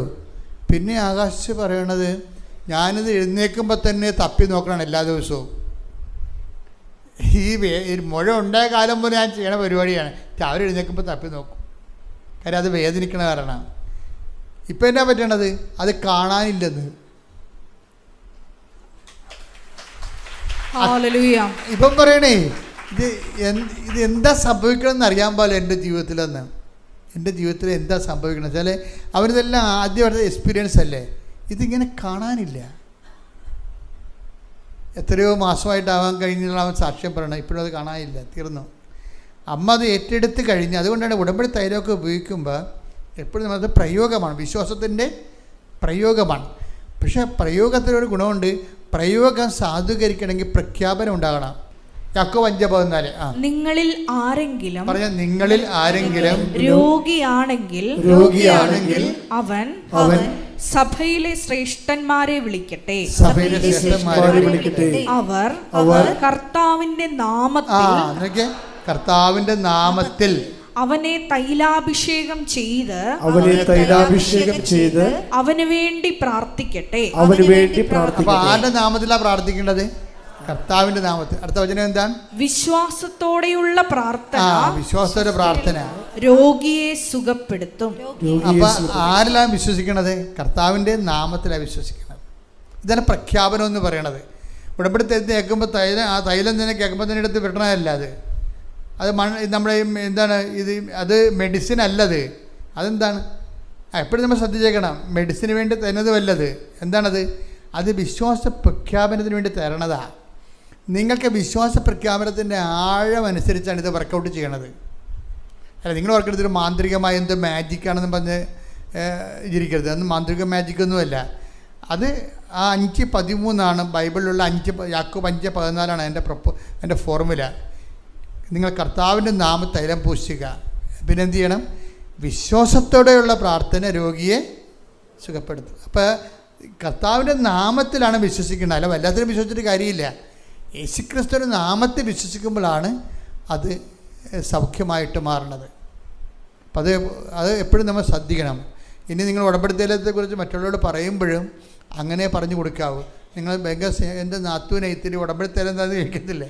നമ്മുടെ ആൾക്കാർക്ക് അതിൻ്റെ വായിട്ട് ചോദിക്കണമെങ്കിൽ ഒരു പ്രശ്നമില്ലല്ലോ. അവർക്കിവിടെ വരണ്ട, വണ്ടി കയറണ്ട, ഉപവസിക്കണ്ട, ഒന്നും ചെയ്യണ്ട. എന്നുവെച്ചാൽ നമ്മുടെ ആ സ്നേഹത്തെ അവർ ചൂഷണം ചെയ്യണം. അതത് വർക്കൗട്ട് ചെയ്യത്തില്ല. അപ്പോൾ നിങ്ങൾ പറയണം, ജോസഫ് അച്ഛൻ്റെ ഈ ടോക്ക് കേൾപ്പിച്ച് കൊടുക്കണം. നാത്തിന് തരാൻ പറ്റത്തില്ല. കാര്യം ഇതിൻ്റെ രീതി അതാണ്. അത് എനിക്ക് കേടാണ്, എൻ്റെ ഉടമ്പടിക്ക് കേടാണ്. ഞാനിതെല്ലാം പരിശുദ്ധമായി സൂക്ഷിച്ചോളാമെന്നാണ് ഉടമ്പടി എടുത്തിരിക്കുന്നത്. നിസ്സാരമല്ലേ ഇത്? കൃപാസനം അമേരിക്കയിലൊന്നും അല്ലല്ലോ, നിങ്ങൾക്ക് പോയി ഉടമ്പടി എടുക്കാവുന്നതല്ലേ ഉള്ളൂ. വൃത്തിയും മെയിനായിട്ട് പറഞ്ഞു വിടണം, ഒരു കാര്യമില്ല. നിങ്ങൾ ഒരിക്കലും ഇത് പകർച്ച കൊടുക്കരുത്. പകർച്ച കൊടുക്കാൻ വേണ്ടി ചോറും ചമ്മന്തിയൊന്നുമല്ല. ഇത് കർത്താവിൻ്റെ നാമത്തിൽ വിശ്വാസത്തോടെ പ്രാർത്ഥിച്ചാൽ ഇത് ആക്ടിവേറ്റ് ചെയ്യത്തുള്ളൂ.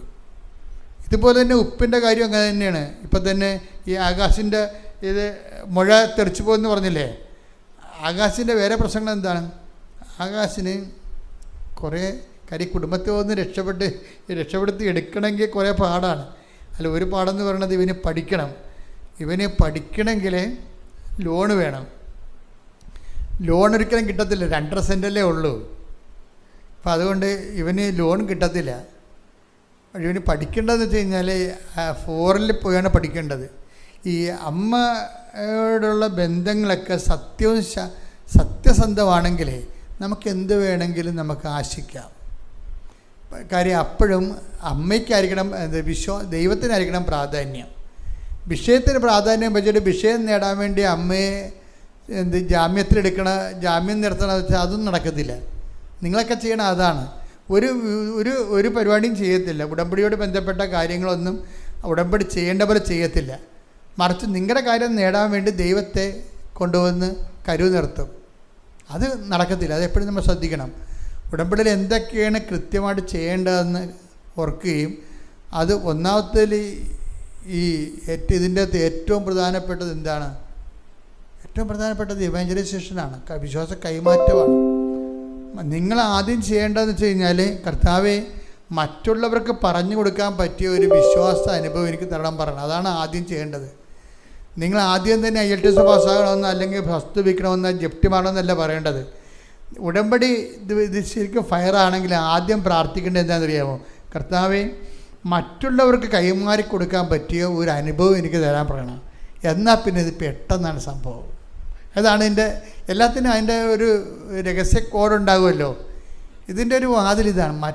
നിങ്ങൾ പ്രാർത്ഥിക്കേണ്ടത്, കർത്താവെ മറ്റുള്ളവർക്ക് പറഞ്ഞു കൊടുക്കാൻ പറ്റുന്ന രീതിയിലുള്ള ഒരു സാക്ഷ്യം എനിക്ക് തരണമേ എന്ന് വെച്ചാൽ അപ്പം എൻ്റെ ദൈവത്തിന് അതിൻ്റെ അകത്ത് കാര്യമുണ്ട്. കാരണം നിന്നെ രക്ഷപ്പെടുത്തിയ ദൈവത്തിൻ്റെ വചനങ്ങൾ നീ പ്രചരിപ്പിക്കും. അപ്പം അതുകൊണ്ട് അത് പെട്ടെന്ന് ടേക്കപ്പ് ചെയ്യും. അപ്പം നിനക്ക് അനുഭവം ഉണ്ടാകുകയും ചെയ്യും. പക്ഷേ അനുഭവം ഉണ്ടാകുമ്പോൾ അടിച്ചു മാറ്റി വെച്ച് ദൈവത്തിന് പലം കയറുകളും നാരായണ പിന്നെ കൂരായണ എന്നൊക്കെ പറഞ്ഞാൽ വർക്കൗട്ട് ചെയ്തത്. കാര്യം ദൈവത്തിന് അറിയാം. നീ പൊളിക്കുമ്പോൾ തന്നെ അറിയാം ഇതൊന്നും നടക്കത്തില്ല. കാര്യം കണ്ടു കഴിയുമ്പോൾ നീ വണ്ടി വിട്ട് പോകുമെന്നറിയാം. അത് നേരത്തെ നിങ്ങൾ ഈ മനുഷ്യന്മാരും ഇടപെടണ പോലെ ഒരിക്കലും ദൈവത്തിൽ ഇടപെടരുത്. ഇടപെട്ട് കഴിഞ്ഞാൽ കൂടുതൽ പാപികളായി മാറുകയേ ഉള്ളൂ. മനുഷ്യന്മാരോട് നിങ്ങൾ ഇടപെടുകയല്ലേ, എല്ലാം കയറി യേസ് പറയും. നിങ്ങൾക്ക് തന്നെ അറിയാൻ നടക്കത്തില്ലെന്ന്. അതുപോലെ ദൈവത്തോട് ചുമ്മാ ഒരു ഭംഗിക്കൊരു യേസ് പറയരുത്. യേസ് പറഞ്ഞാൽ ആ ഒരു കാര്യം കൊണ്ട് തന്നെ നിങ്ങൾ കൂടുതൽ പാപികളായി മാറും. അപ്പോൾ ചെയ്യാൻ പറ്റാത്ത ഒരു കാര്യവും ദൈവത്തോട് പറയരുത്. ചെയ്യാൻ പറ്റാത്ത ഒരു കാര്യവും പറയരുത്. കാര്യം നിങ്ങൾ ചെയ്യത്തില്ലെന്നും നിങ്ങൾ മനുഷ്യന്മാർക്ക് അറിയത്തില്ല. അവരോട് പറഞ്ഞിട്ട് ഇപ്പം നിങ്ങൾ പറയല്ലേ ഒരു 2000 രൂപ എടുക്കാനുണ്ടാ, ഞാൻ അങ്ങോട്ട് പോയി ഇങ്ങോട്ട് വരുമ്പോൾ തരാമെന്ന് പറയും. നിങ്ങൾക്കറിയാം നിങ്ങൾ കൊടുക്കത്തില്ലെന്നും. മനസ്സിലായില്ലേ? നിങ്ങൾ ആൾക്കാരുടെ കടം പിടിക്കണേ എങ്ങനെയാണ്? നിങ്ങൾ 10,000 രൂപ എടുക്കാനുണ്ടാ, ഞാൻ നാളെ അവിടെ പോയിട്ട് ഇങ്ങോട്ട് വരുമ്പോൾ തരാമെന്ന് പറയും. നിങ്ങൾക്കറിയാം നിങ്ങളത് കൊടുക്കത്തില്ലെന്ന്. ഇതുപോലൊരു ഡയലോഗ് ദൈവത്തിൻ്റെ അടുത്ത് പറ്റത്തില്ല. നീ പൊളിക്കുമ്പോൾ തന്നെ അറിയാം നീ ഫ്രോഡാണെന്നറിയാം. വെറുതെ എന്തിനാണ് ദൈവത്തോട് പ്രാർത്ഥിച്ച് പണി മേടിക്കുന്നത്? പലരുടെയും പ്രശ്നം വെച്ചാൽ ഈ മനുഷ്യന്മാർ ഇടപെടുന്ന പോലെ ദൈവത്തോട് ഇടപെട്ടേക്കും, പ്രാർത്ഥിച്ച് പണി മേടിക്കും, പ്രാർത്ഥിച്ച് പാപികളാവും. വല്ല കാര്യമുണ്ടോ? അപ്പം ചെയ്യാൻ പറ്റുന്ന കാര്യങ്ങൾ മാത്രമേ ദൈവത്തോട് പറയാവൂ. അത് സമയബന്ധിതമായിട്ട് ചെയ്യണം. സമയത്തിനാണ് പ്രാധാന്യം. വല്ലപ്പോഴും ചെയ്തോളൂ. ഞാൻ ചെയ്താവുന്നേ പറഞ്ഞിട്ടുള്ളൂ, എപ്പം ചെയ്യാമെന്ന് പറഞ്ഞിട്ടുള്ളതെന്ന് പറഞ്ഞ് തരികട കാണിക്കരുത്. നിങ്ങൾ പറയാം ദൈവത്തോട്, ഞാൻ ചെയ്യാമെന്നേ പറഞ്ഞിട്ടുള്ളൂ, എപ്പം ചെയ്യാമെന്ന് പറഞ്ഞിട്ടുള്ളൂ. നീ എന്ത് വക്കീലാണ് ദൈവത്തോട് ഇടപെടാൻ? അതൊന്നും ചെയ്യരുത്. സമയബന്ധിതമായിട്ട് ചെയ്തു മാറ്റണം. പ്രാർത്ഥിക്കുക, കർത്താവ് ദൈവമേ, കർത്താവായ ദൈവമേ, അങ്ങയോട് സത്യസന്ധമായി ഇടപെടാൻ, അങ്ങയോട് സത്യസന്ധമായി ഇടപെടുവാൻ, പരമാർത്ഥതയുള്ള ആധ്യാത്മിക ജീവിതത്താൽ, പരമാർത്ഥതയുള്ള ആധ്യാത്മിക ജീവിതത്താൽ എന്നെ പ്രത്യേകം അഭിഷേകം ചെയ്യണമേ. എന്നെ പ്രത്യേക അഭിഷേകം ചെയ്യണമേ. അതാ പരമാർത്ഥത ഒരു പ്രധാനപ്പെട്ട കാര്യമാണ്. ദൈവമായിട്ട് ഇടപെടൽ ഒന്നാ ദൈവത്തിന് അറിയാവുന്നതാണ് ഈ പ്രശ്നം. എല്ലാ കാര്യങ്ങളെക്കുറിച്ചും അറിയാവുന്ന കാരണം നിങ്ങൾ എന്ത് നുണ പറഞ്ഞാലും ആ പറയണത് കൊണ്ട് തന്നെ ആ പ്രാർത്ഥന പഴുത്തു പോകുകയുള്ളൂ. വല്ല കാര്യമുണ്ടാകും. അത് വിഡ്ഢികളും വിവരമില്ലാത്തവരുമാണ് ഇങ്ങനെ പ്രാർത്ഥിക്കത്തുള്ളൂ. ചെയ്യാൻ പറ്റാത്ത കാര്യങ്ങളൊക്കെ ദൈവത്തോട് പറയും. ചില നേർച്ച പോലും എന്തൊരു നേർച്ചയായിരിക്കും. അപ്പോൾ അതുകൊണ്ട് അങ്ങനെ ഒന്ന് ഈ ഉടമ്പടി എന്ന് വെച്ചാൽ ഒരു റിലേഷനാണ്. ബയലാറ്റർ എഗ്രിമെൻ്റ് ഞാൻ എപ്പോഴും പറയത്തില്ലേ, ഉഭയ കക്ഷിയാണ്. നീ ഒരു കക്ഷി, ദൈവം ഒരു കക്ഷി. നിങ്ങൾ തമ്മിലുള്ള കൊടുക്ക വാങ്ങലുകളാണ് ഇതിൻ്റെ അകത്ത് ഉള്ളത് മുഴുവനും. അപ്പം അത് സത്യസന്ധമായിരിക്കണം. ഇത് വലിയ സംഭവമാണ്. അതിപ്പോൾ തന്നെ ഈ ആകാശിനോട് പറയുവേ, ആകാശ് അമ്മയോട് പറയവേ, എന്നെ ഒന്ന് കരകയറ്റി വിട്ടാലേ കുടുംബം രക്ഷപ്പെടാൻ പറ്റത്തുള്ളൂ എന്ന് പറയും. അതാണ് സത്യസന്ധമായ പ്രാർത്ഥന. എന്നെ ഒന്ന് പക്ഷേ ഞാനിങ്ങനെ കര കയറണമെങ്കിൽ എനിക്ക് ലോണ് പോലും കിട്ടത്തില്ല എന്ന് പറയും. അപ്പോൾ അമ്മ എന്ത് ചെയ്യുന്നു വെച്ച് കഴിഞ്ഞാൽ നിയമങ്ങളുടനെ പറ്റിയ ആഴ്ച നിയമങ്ങൾ മാറ്റും. ബാങ്കിൻ്റെ ഭയങ്കര രസമാണ് അമ്മയുടെ കാര്യം. അതായത് നിങ്ങളൊരു സാധനം വെച്ചാൽ നിങ്ങൾക്ക് ഇന്നത്തെ സിറ്റുവേഷനിൽ നിയമപരമായിട്ടത് അർഹതയില്ല എന്നുണ്ടെങ്കിൽ നിങ്ങൾക്ക് പറ്റുന്ന രീതിയിൽ നിങ്ങൾക്ക് ഒരാൾക്ക് വേണ്ടിയാണെങ്കിലും ദൈവത്തിന് 1, 9 എല്ലാം ഒരുപോലെയാണ്. ഇതെപ്പോഴും നമ്മൾ ശ്രദ്ധിക്കണം. അയ്യോ ഞാൻ എനിക്ക് വേണ്ടി വല്ലതും ചെയ്യും, അങ്ങനെയല്ല. ദൈവത്തിന് 1ഉം 9ഉം ഒരുപോലെയാണ്. അത് നമ്മൾ ഭയങ്കര സീരിയസ് ആയിട്ടുള്ള മാത്തമാറ്റിക്സ് ആണത്. കാര്യം ദൈവമായത് കാരണം 1ന് 9ൻ്റെ വിലയാണ്. അപ്പം നിനക്ക് വേണ്ടി, നിൻ്റെ ഒരാൾക്ക് വേണ്ടി ദൈവം മൊത്തം നിയമം മാറ്റും. അതിൻ്റെ കാര്യം വെച്ച് കഴിഞ്ഞാൽ ഇപ്പം നമ്മൾ ഓരോ വിഷയം നോക്കിയാലേ ഓരോ വിഷയം, ഇപ്പം ഒരു ചില്ലിക്കാശ് ഇട്ടപ്പോൾ ഏതാണ്ട് 1 ലക്ഷം രൂപ ഇട്ട പോലെ എഴുന്നേറ്റുന്നില്ലേ കർത്താവ്? ആ വിധവ കൊണ്ടൊന്നും ഒരു ചില്ലിക്കാശ് ഇട്ടിരിക്കണതേ. അതിനേതാണ്ട് 1 ലക്ഷം രൂപ ഇട്ടതുപോലുള്ള വെയിറ്റാണ് കൊടുക്കുന്നത്. ഒരാടിനെ കാണാതെ പോയി, അതിനുവേണ്ടി 99നെ മാറ്റിയിട്ട് ആ 1നെ തിരക്കി പോകും. അപ്പോൾ ദൈവത്തിന് 1ഉം 9ഉം ഒരുപോലെയാണ്. ഇപ്പം നിനക്ക് വേണ്ടി വേണ്ട നിയമങ്ങൾ മാറ്റും, നിനക്ക് വേണ്ടി ജനതകളെ മാറ്റും എന്നൊക്കെ പറഞ്ഞില്ലേ. നിനക്ക് വേണ്ടി ഞാൻ യാക്കോബേ നിനക്ക് വേണ്ടി ഞാൻ ജനതകൾ നൽകിയെന്നൊക്കെ ശ്രദ്ധിക്കട്ടെ. ഹല്ലേലൂയ. 78-ാം സങ്കീർത്തനം 55-ാം തിരുവചനം. സങ്കീർത്തനം 78:55. അവരുടെ മുമ്പിൽ നിന്ന് അവിടുന്ന് ജനതകളെ തുരത്തി അവർക്ക് അവകാശം അളന്നുകൊടുത്തു. ഇസ്രായേൽ ഗോത്രങ്ങളെ പാളയങ്ങളിൽ പാർപ്പിച്ചു. അതായത് ദൈവം ഒരാളെ ഇഷ്ടപ്പെട്ടു പോയാൽ, സത്യസന്ധമാണെന്ന് കണ്ടാൽ അയാൾക്ക് വേണ്ടി ഏതറ്റം വരെയും പോകും. നമ്മുടെ മുമ്പിലുള്ള ഒരു റിസ്ക് എന്ന് പറയുന്നത് ദൈവത്തിന് ഒന്ന് ഇഷ്ടപ്പെടുത്തി പരുവപ്പെടുത്തണം. അപ്പം തന്നെ നമ്മൾ കംപ്ലീറ്റ് ദൈവപൈതലായി മാറും. ദൈവത്തെ ഇഷ്ടപ്പെടുത്തി പരുവപ്പെടുത്തി കഴിയുമ്പോൾ തന്നെ അതാണ് ഇതിൻ്റെ അകത്തൊരു ഇതിൻ്റെ ഒരു ജിസ്റ്റ് എന്ന് പറയണത്. ദൈവത്തിന് ഇഷ്ടപ്പെടുത്തി പരുവപ്പെടുത്തണം. നമ്മളെ പരുവപ്പെടുത്തി ദൈവത്തിന് ഇഷ്ടമുള്ളതാക്കി മാറ്റിക്കഴിഞ്ഞാൽ ദൈവം, ഇപ്പോൾ ഇതിന് ആകാശത്തിൻ്റെ സമയമാണ്. പെട്ടെന്നൊരു നിയമം ബാങ്കിൽ വന്നു. എന്താണ്? നിങ്ങൾക്ക് ഗ്ലോബലായിട്ട് റീച്ചുള്ള 100 യൂണിവേഴ്സിറ്റികളുണ്ട്. 1ാം സ്ഥാനത്ത് നിൽക്കണം. ഗ്ലോബൽ 1ാം സ്ഥാനത്ത് നിൽക്കുന്ന ഈ 100 യൂണിവേഴ്സിറ്റികളിൽ ഏതെങ്കിലും ഒന്നിൽ നിങ്ങൾക്ക് അഡ്മിഷൻ കിട്ടിക്കഴിഞ്ഞാൽ ഞങ്ങൾ 50 ലക്ഷം രൂപ ലോൺ തരാമെന്ന് ഒരു പുതിയ നിയമം വരും. SBI ലോണ്ട്. SBI നിയമം മാറ്റിയതാണത്. അപ്പോൾ ആകാശ് പറയും, അമ്മേ ഞാൻ ഈ ലോകത്തിൽ 1ാം സ്ഥാനത്ത് നിൽക്കുന്ന യൂണിവേഴ്സിറ്റിയിൽ എങ്ങനെയാണ് ഞാൻ പോയി എഴുതണത്? എൻ്റെ ഒരു സിറ്റുവേഷനൊക്കെ അമ്മയ്ക്കറിയാമല്ല എന്ന് പറയും. എന്നാലും പറയും, അമ്മ പറയും നീ എഴുത്, നീ ആയിരിക്കത്ത്.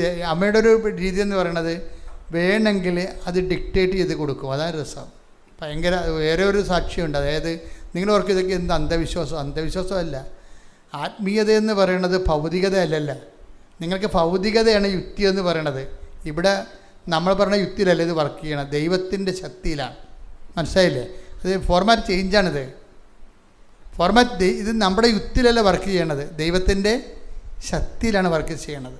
അപ്പം അതുകൊണ്ട് തന്നെ ഇവൻ ആ പരീക്ഷ എഴുതിയിട്ട് ആ പരീക്ഷയിൽ കട്ട് ഓഫിൻ്റെ മുകളിൽ കയറിയവൻ, ഇവന് ഇൻ്റർനാഷണൽ ലെവലിലെ യൂണിവേഴ്സിറ്റിയിൽ ഇവന് അഡ്മിഷൻ കിട്ടി ആസ്ട്രേലിയയിൽ. അപ്പോൾ എന്ത് പറ്റി? ബാങ്കിൽ നിന്ന് 50 ലക്ഷം രൂപ ലോൺ പോയി നോക്കി, 2.5 സെൻറ്റേ ഉള്ളു, നിവർത്തിയില്ലാതെ എന്തെല്ലാം സങ്കടപ്പെട്ട് നടന്ന ആളാണ്. ലൈഫ് ഇങ്ങനെ ചേഞ്ച് ചെയ്യണ കണ്ട, ലൈഫ് ഇങ്ങനെ ചേഞ്ച് ചെയ്യണത് ബന്ധത്തിൻ്റെ പേരിലാണ്. നിങ്ങൾ ഉടമ്പടി എന്ന് പറഞ്ഞൊരു ബന്ധമാണ്. ആ ബന്ധം സത്യസന്ധമാണ് ദൈവത്തിന് തോന്നിയാൽ ദൈവം എന്തും ചെയ്ത് കളയും. നമ്മുടെ മുമ്പിലുള്ള നിസ്സാര കാര്യമാണേ. ദൈവത്തിന് ഞാൻ ഉടമ്പടി സത്യസന്ധയാണെന്ന് ദൈവത്തിൽ നിന്ന് തോന്നിയാൽ മതി.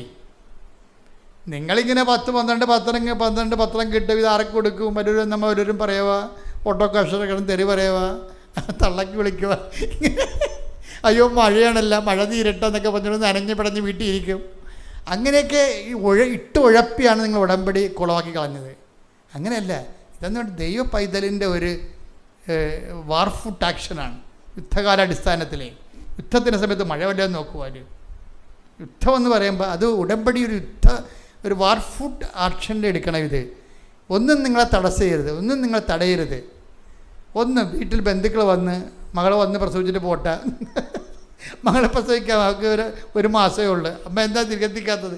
അതെ, അവളെ പ്രസവിച്ച് അവളെ 90 കഴിഞ്ഞ് അവൾ പോട്ടെ, എന്നിട്ട് ഞാൻ തിരികെത്തിക്കാന്നൊക്കെ പറഞ്ഞാൽ ഒന്നും നിങ്ങൾക്ക് തടസ്സമാകരുത്. അതൊക്കെ എല്ലാം ഉടായ്പാണ്. മകളെ പ്രസവിച്ചോളൂ, അമ്മയിലല്ല പ്രസവിക്കണം, മകളല്ലേ, നമ്മളൊന്നും ശ്രദ്ധിക്കണമെന്നല്ലേ ഉള്ളൂ. അപ്പോൾ ഇങ്ങനെയുള്ള ഉടായ്പകളൊക്കെ പറഞ്ഞ് ദൈവത്തിന് പണി കൊടുക്കരുത്. അതാണ് ഉടമ്പടി ഉഴപ്പണേൻ്റെ കാര്യം. ഒന്നാമത്തെ വിവരമില്ലായ്മയാണ് ഇതൊക്കെ വരുന്നത്, ബുദ്ധിബോധം ഇല്ലല്ല. അപ്പം അങ്ങനെ ബുദ്ധിബോധം ഇതിനൊരു പ്രത്യേക ബുദ്ധി വേണം. മനുഷ്യന്മാരുടെയൊക്കെ ഉള്ള ബുദ്ധി പോരാ. സത്യസന്ധതയാണ് ഇതിൻ്റെ ബുദ്ധി എന്ന് പറയണത്. ആത്മാർത്ഥയും സത്യസന്ധതയുമാണ് ഇതിൻ്റെ ബുദ്ധി എന്ന് പറയണത്.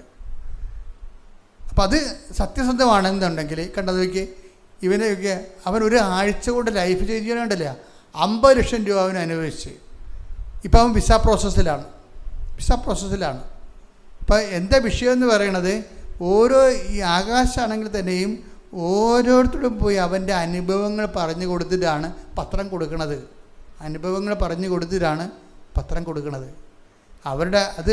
അവർ കേൾക്കുമ്പോൾ തന്നെ അവർക്ക് ഫീലിംഗ് ആവും ശരിക്കും. എന്താ കാര്യം, ഇവന് അനുഭവത്തിൽ നിന്നല്ലേ അത് പറയണത്. കൂട്ടുകാർക്കെല്ലാം അവൻ്റെ കൂട്ടുകാർക്കെല്ലാം അവൻ കാശുരും കൊടുത്തിട്ടുണ്ട്, പറഞ്ഞു കൊടുത്തിട്ടുണ്ട്. പകുതിയോളം പേര് അവന് ഓൾറെഡി ഉടമ്പടി എടുപ്പിച്ച് കഴിഞ്ഞു. അപ്പോൾ ദൈവത്തിന് അറിയാം. ഇപ്പം നീ ഉടമ്പടി എടുത്തത് വീട്ടുകാരെ പോലും അറിഞ്ഞിട്ടില്ല. ഫ്രോഡുകൾ വന്ന് ഉടമ്പടി എടുക്കുമ്പോഴുള്ള കുഴപ്പമെന്ന് വെച്ച് കഴിഞ്ഞാൽ അവിടെ വീട്ടുകാർ പോലും അറിയത്തില്ല അവർ ഉടമ്പടി എടുത്തിട്ടുണ്ടെന്ന്. അപ്പം തന്നെ ഓർക്കുക, നീ പക്കാ ഫ്രോഡാണ്. ജീവിതകാലം മുഴുവൻ നീ ഫ്രോഡായിരുന്നു ദൈവത്തിൻ്റെ സന്നിധിയിൽ, പറ്റിക്കലായിട്ട് നടക്കുന്നതാണ്. അതുകൊണ്ടാണ് നീ ഉടമ്പടി എടുത്തിട്ട് വീട്ടുകാർ പോലും അറിയാത്തത്. എന്താണ്, വീട്ടുകാരറിഞ്ഞാൽ നീ കിടന്ന് നിൻ്റെ കസരത്ത് നടക്കത്തില്ല. അപ്പോൾ നീ ചാടുമ്പോൾ എല്ലാ ആവശ്യമില്ലാത്ത കാര്യത്തൊക്കെ നീ ചാടത്തില്ലേ. പുഡിന് വേണ്ടി ഇഡ്ഡലിയാണ് കൊണ്ടുവന്ന് വെച്ചേക്കണമെങ്കിൽ അമ്മ ഇവിടെ പുട്ട ഉള്ള എപ്പോഴും എന്ന് ചോദിച്ചുകൊണ്ട് കിടന്ന് ചാടത്. അപ്പം അമ്മ പറയും നീ ഉടമ്പടി എടുത്താണ് കേട്ടാന്ന് പറയും. അത് അമ്മയെക്കൊണ്ട് പറയിപ്പിക്കാതിരിക്കാൻ വേണ്ടി ഉടമ്പടി എടുത്തതായിട്ട് അറിയിക്കത്തില്ല. എന്നിട്ട് രഹസ്യമായി സ്വന്തം മുറി കൊണ്ട് വെച്ച് പച്ചത്തിരി നിറത്തിരി കത്തിച്ചുകൊണ്ട് ആ ജന്മം പാഴാക്കും. അങ്ങനെ ഒന്നും ചെയ്യരുത്. ഇതെല്ലാം പച്ച വെളിച്ചത്തിലായി സംഭവം നടക്കണം മുഴുവനും. അതുകൊണ്ട് നീ എപ്പോഴും നീ ഉടമ്പടി എടുത്തത് 10 മനുഷ്യർ അറിയിക്കുകയും ചെയ്യണം. അപ്പോഴെന്ത് ദൈവത്തെ മനസ്സിലാവും, നീ ഒരു വാല്യുബിൾ പേഴ്സണാണ്, നിന്നെ ഇങ്ങനെ അവോയ്ഡ് ചെയ്യാൻ പറ്റത്തില്ലെന്ന്. ഏറ്റവും പ്രധാനപ്പെട്ട കാര്യം, ദൈവം അങ്ങനെ ആരെയും അവോയ്ഡ് ചെയ്യത്തില്ല. പക്ഷേ നമ്മൾ ദൈവത്തെ അവോയ്ഡ് ചെയ്യും. അങ്ങനെയാണ് ദൈവം നമ്മളെ അവോയ്ഡ് ചെയ്ത പോലെ നമുക്ക് തോന്നുന്നത്. You got the point. ദൈവത്തിൻ്റെ നയപരിപാടികളിൽ ദൈവം ആരെയും അവോയ്ഡ് ചെയ്യത്തില്ല. I will not disown you at any cost. അതല്ലേ take the word of God. ശ്രുതികട ഹല്ലേലൂയ ഹല്ലേലൂയ ഹല്ലേലൂയ ഹല്ലേലൂയ.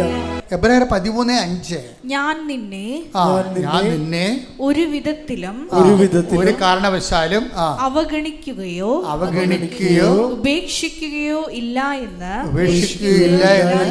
അവിടുന്ന് പറഞ്ഞിട്ടുണ്ടല്ലോ. ഇതാണ് ദൈവത്തിൻ്റെ പോളിസി, നയപരിപാടി.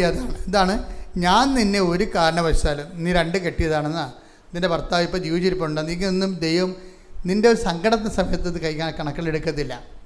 ആത്മീയ പ്രശ്നം വരുമ്പോൾ നിത്യതയെ വിഷയം ബാധിക്കുമ്പോഴാണ് നിനക്കിതൊക്കെ കടമായി മാറണത്. ഇപ്പോൾ ചില ആൾക്കാരില്ലേ, ഇപ്പോൾ ക്രിസ്ത്യൻസ് അല്ലാത്ത ചില ആൾക്കാർ, ഒരു ഭർത്താവ് അവർ ജീവിച്ചിരിപ്പുണ്ട്, ഒരു കാര്യമില്ല, നേരത്തെ ലൈനടിച്ച പാർട്ടി വഴി ചിലപ്പോൾ ഒളിച്ചോടിപ്പോയായിരിക്കും. പക്ഷേ ഒരു കണ്ണുനീര് നിനക്ക് വന്നാൽ നിന്നെ തൽക്കാലത്തേക്ക് ദൈവം സെറ്റ് ചെയ്യും. പക്ഷേ സുവിശേഷവിധമായിട്ട് നിങ്ങൾക്ക് ജീവിക്കാൻ പറ്റത്തില്ല. സുവിശേഷവിധമായിട്ട് ജീവിക്കണം എന്നുണ്ടെങ്കിൽ അതെല്ലാം റെക്ടിഫൈ ചെയ്യണം. ജീവിക്കാൻ പറ്റത്തില്ല. പക്ഷേ ആ ഒരു കാരണവും പറഞ്ഞ് നിന്നെ ഈ രോഗം കർത്താവ് സുഖപ്പെടുത്താതിരിക്കത്തില്ല. ഈ അടുത്ത പോയിന്റ്, നീ രോഗം സുഖപ്പെട്ടെന്നും പറഞ്ഞ് നിൻ്റെ പാപത്തിൻ്റെ ലൈസൻസും അല്ലത്. ഇപ്പം ചെറിയ പറഞ്ഞില്ലേ, ഞാൻ പ്രാർത്ഥിച്ച് കർത്താവ് എന്നെ സുഖപ്പെടുത്തി, അപ്പം ഞാൻ കുറേ പാപമൊക്കെ ചെയ്ത് അത് കർത്താവ് കണ്ടില്ലെന്ന് വെക്കുക. ഇല്ലല്ല, അതെല്ലാം അവസാനം വരുമ്പോൾ ഇതെല്ലാം അവസാനത്തെ കണക്കായില്ലല്ല. ഇപ്പം ഈ ഭൗതിക ആനുകൂല്യങ്ങളൊക്കെ നേടിയെടുക്കണതിനെ കർത്താവ് അതാണ് ഞാൻ നിന്നെ ഒരു കാരണവശാലും അവഗണിക്കത്തില്ലെന്ന് പറഞ്ഞാൽ അവഗണിക്കത്തില്ല ഒരു കാരണവശാലും. അപ്പോൾ ഇപ്പോഴേ ഈ ഭൗതിക കാര്യങ്ങൾക്ക് ജോലി കിട്ടുന്നതിനൊന്നും നിൻ്റെ പാപാവസ്ഥ ഒന്നും കാര്യമല്ല. അത് നീ ഭക്ഷണം കഴിച്ച് ജീവിക്കാൻ വേണ്ടിയുള്ള ഒരു സംവിധാനമല്ലേ. അപ്പോൾ നിനക്ക് ദൈവമേ ഞാനൊരു സമയം കിട്ടുമ്പോൾ റെക്ടിഫൈ ചെയ്തോളാം, നേരെ ചെറിയ ഞാൻ ജീവിച്ചോളാം, എന്നെ സഹായിക്കണം ഇപ്പം എന്ന് പറഞ്ഞാൽ എന്താ വചനം? ഞാൻ ഒരു കാരണവശാലും നിന്നെ അവഗണിക്കത്തില്ലെന്നാണ്. പക്ഷേ ഇവിടുത്തെ പ്രശ്നം എന്താണ് മക്കളെ? ദൈവം നമ്മളെ അവഗണിക്കണില്ലാത്തതല്ല പ്രശ്നം. നമ്മൾ ദൈവത്തെ അവഗണിക്കുന്നത് കാരണം ദൈവം അവഗണിച്ചതുപോലെ നമുക്ക് ഫീൽ ചെയ്യുന്നു. That's a point. U got the point. പിടിക്കുക. നമ്മൾ ദൈവത്തെ അവഗണിക്കും. എങ്ങനെയാണ് കാര്യം? ദൈവത്തെ പ്രഖ്യാപിക്കേണ്ട സമയത്ത് പ്രഖ്യാപിക്കത്തില്ല. അതാണ് വിഷയം.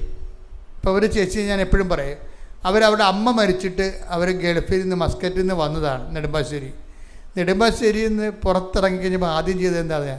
5:30 മണിയായി. ബാഗിൽ നിന്ന് പ്രത്യക്ഷിക തിഥിയെടുത്ത് കത്തിച്ചിട്ട് പ്രത്യക്ഷിക പ്രാർത്ഥന ചൊല്ലി. എന്നാൽ അമ്മ മരിച്ചിട്ട് വന്നിരിക്കുന്നതാണ്.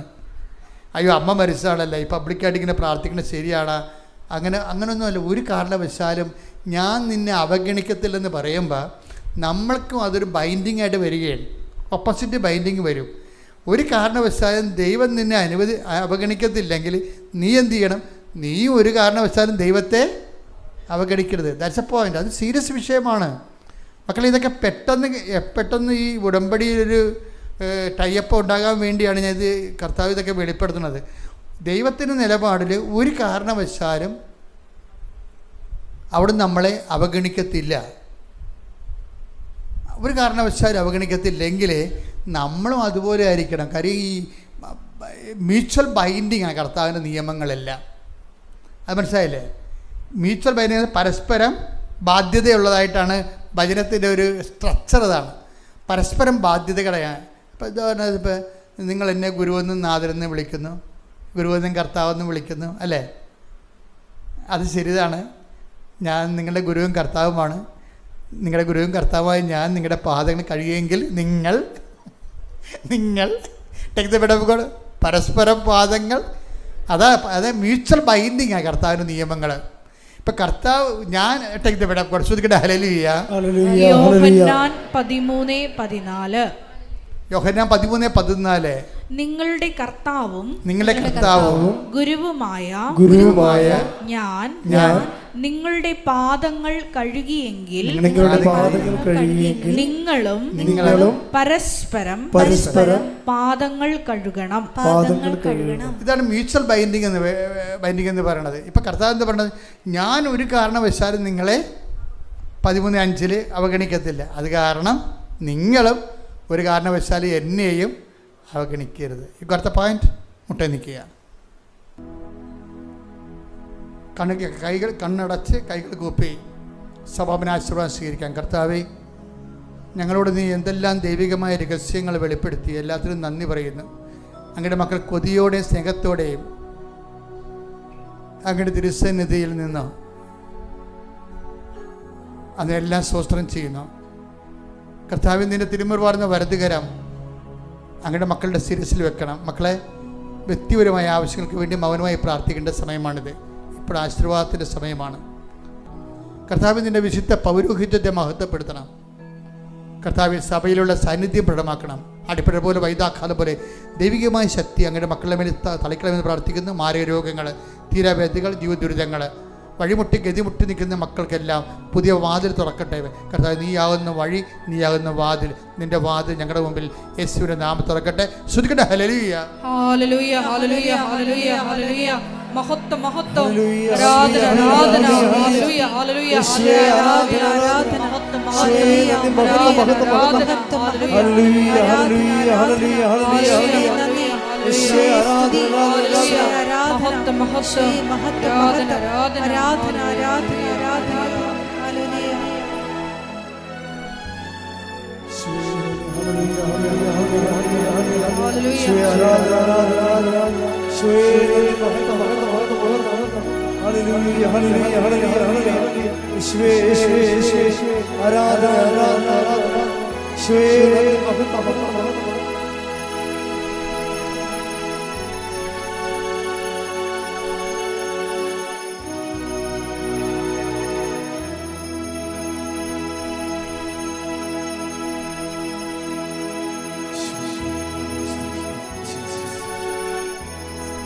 പരിശുദ്ധ പരമ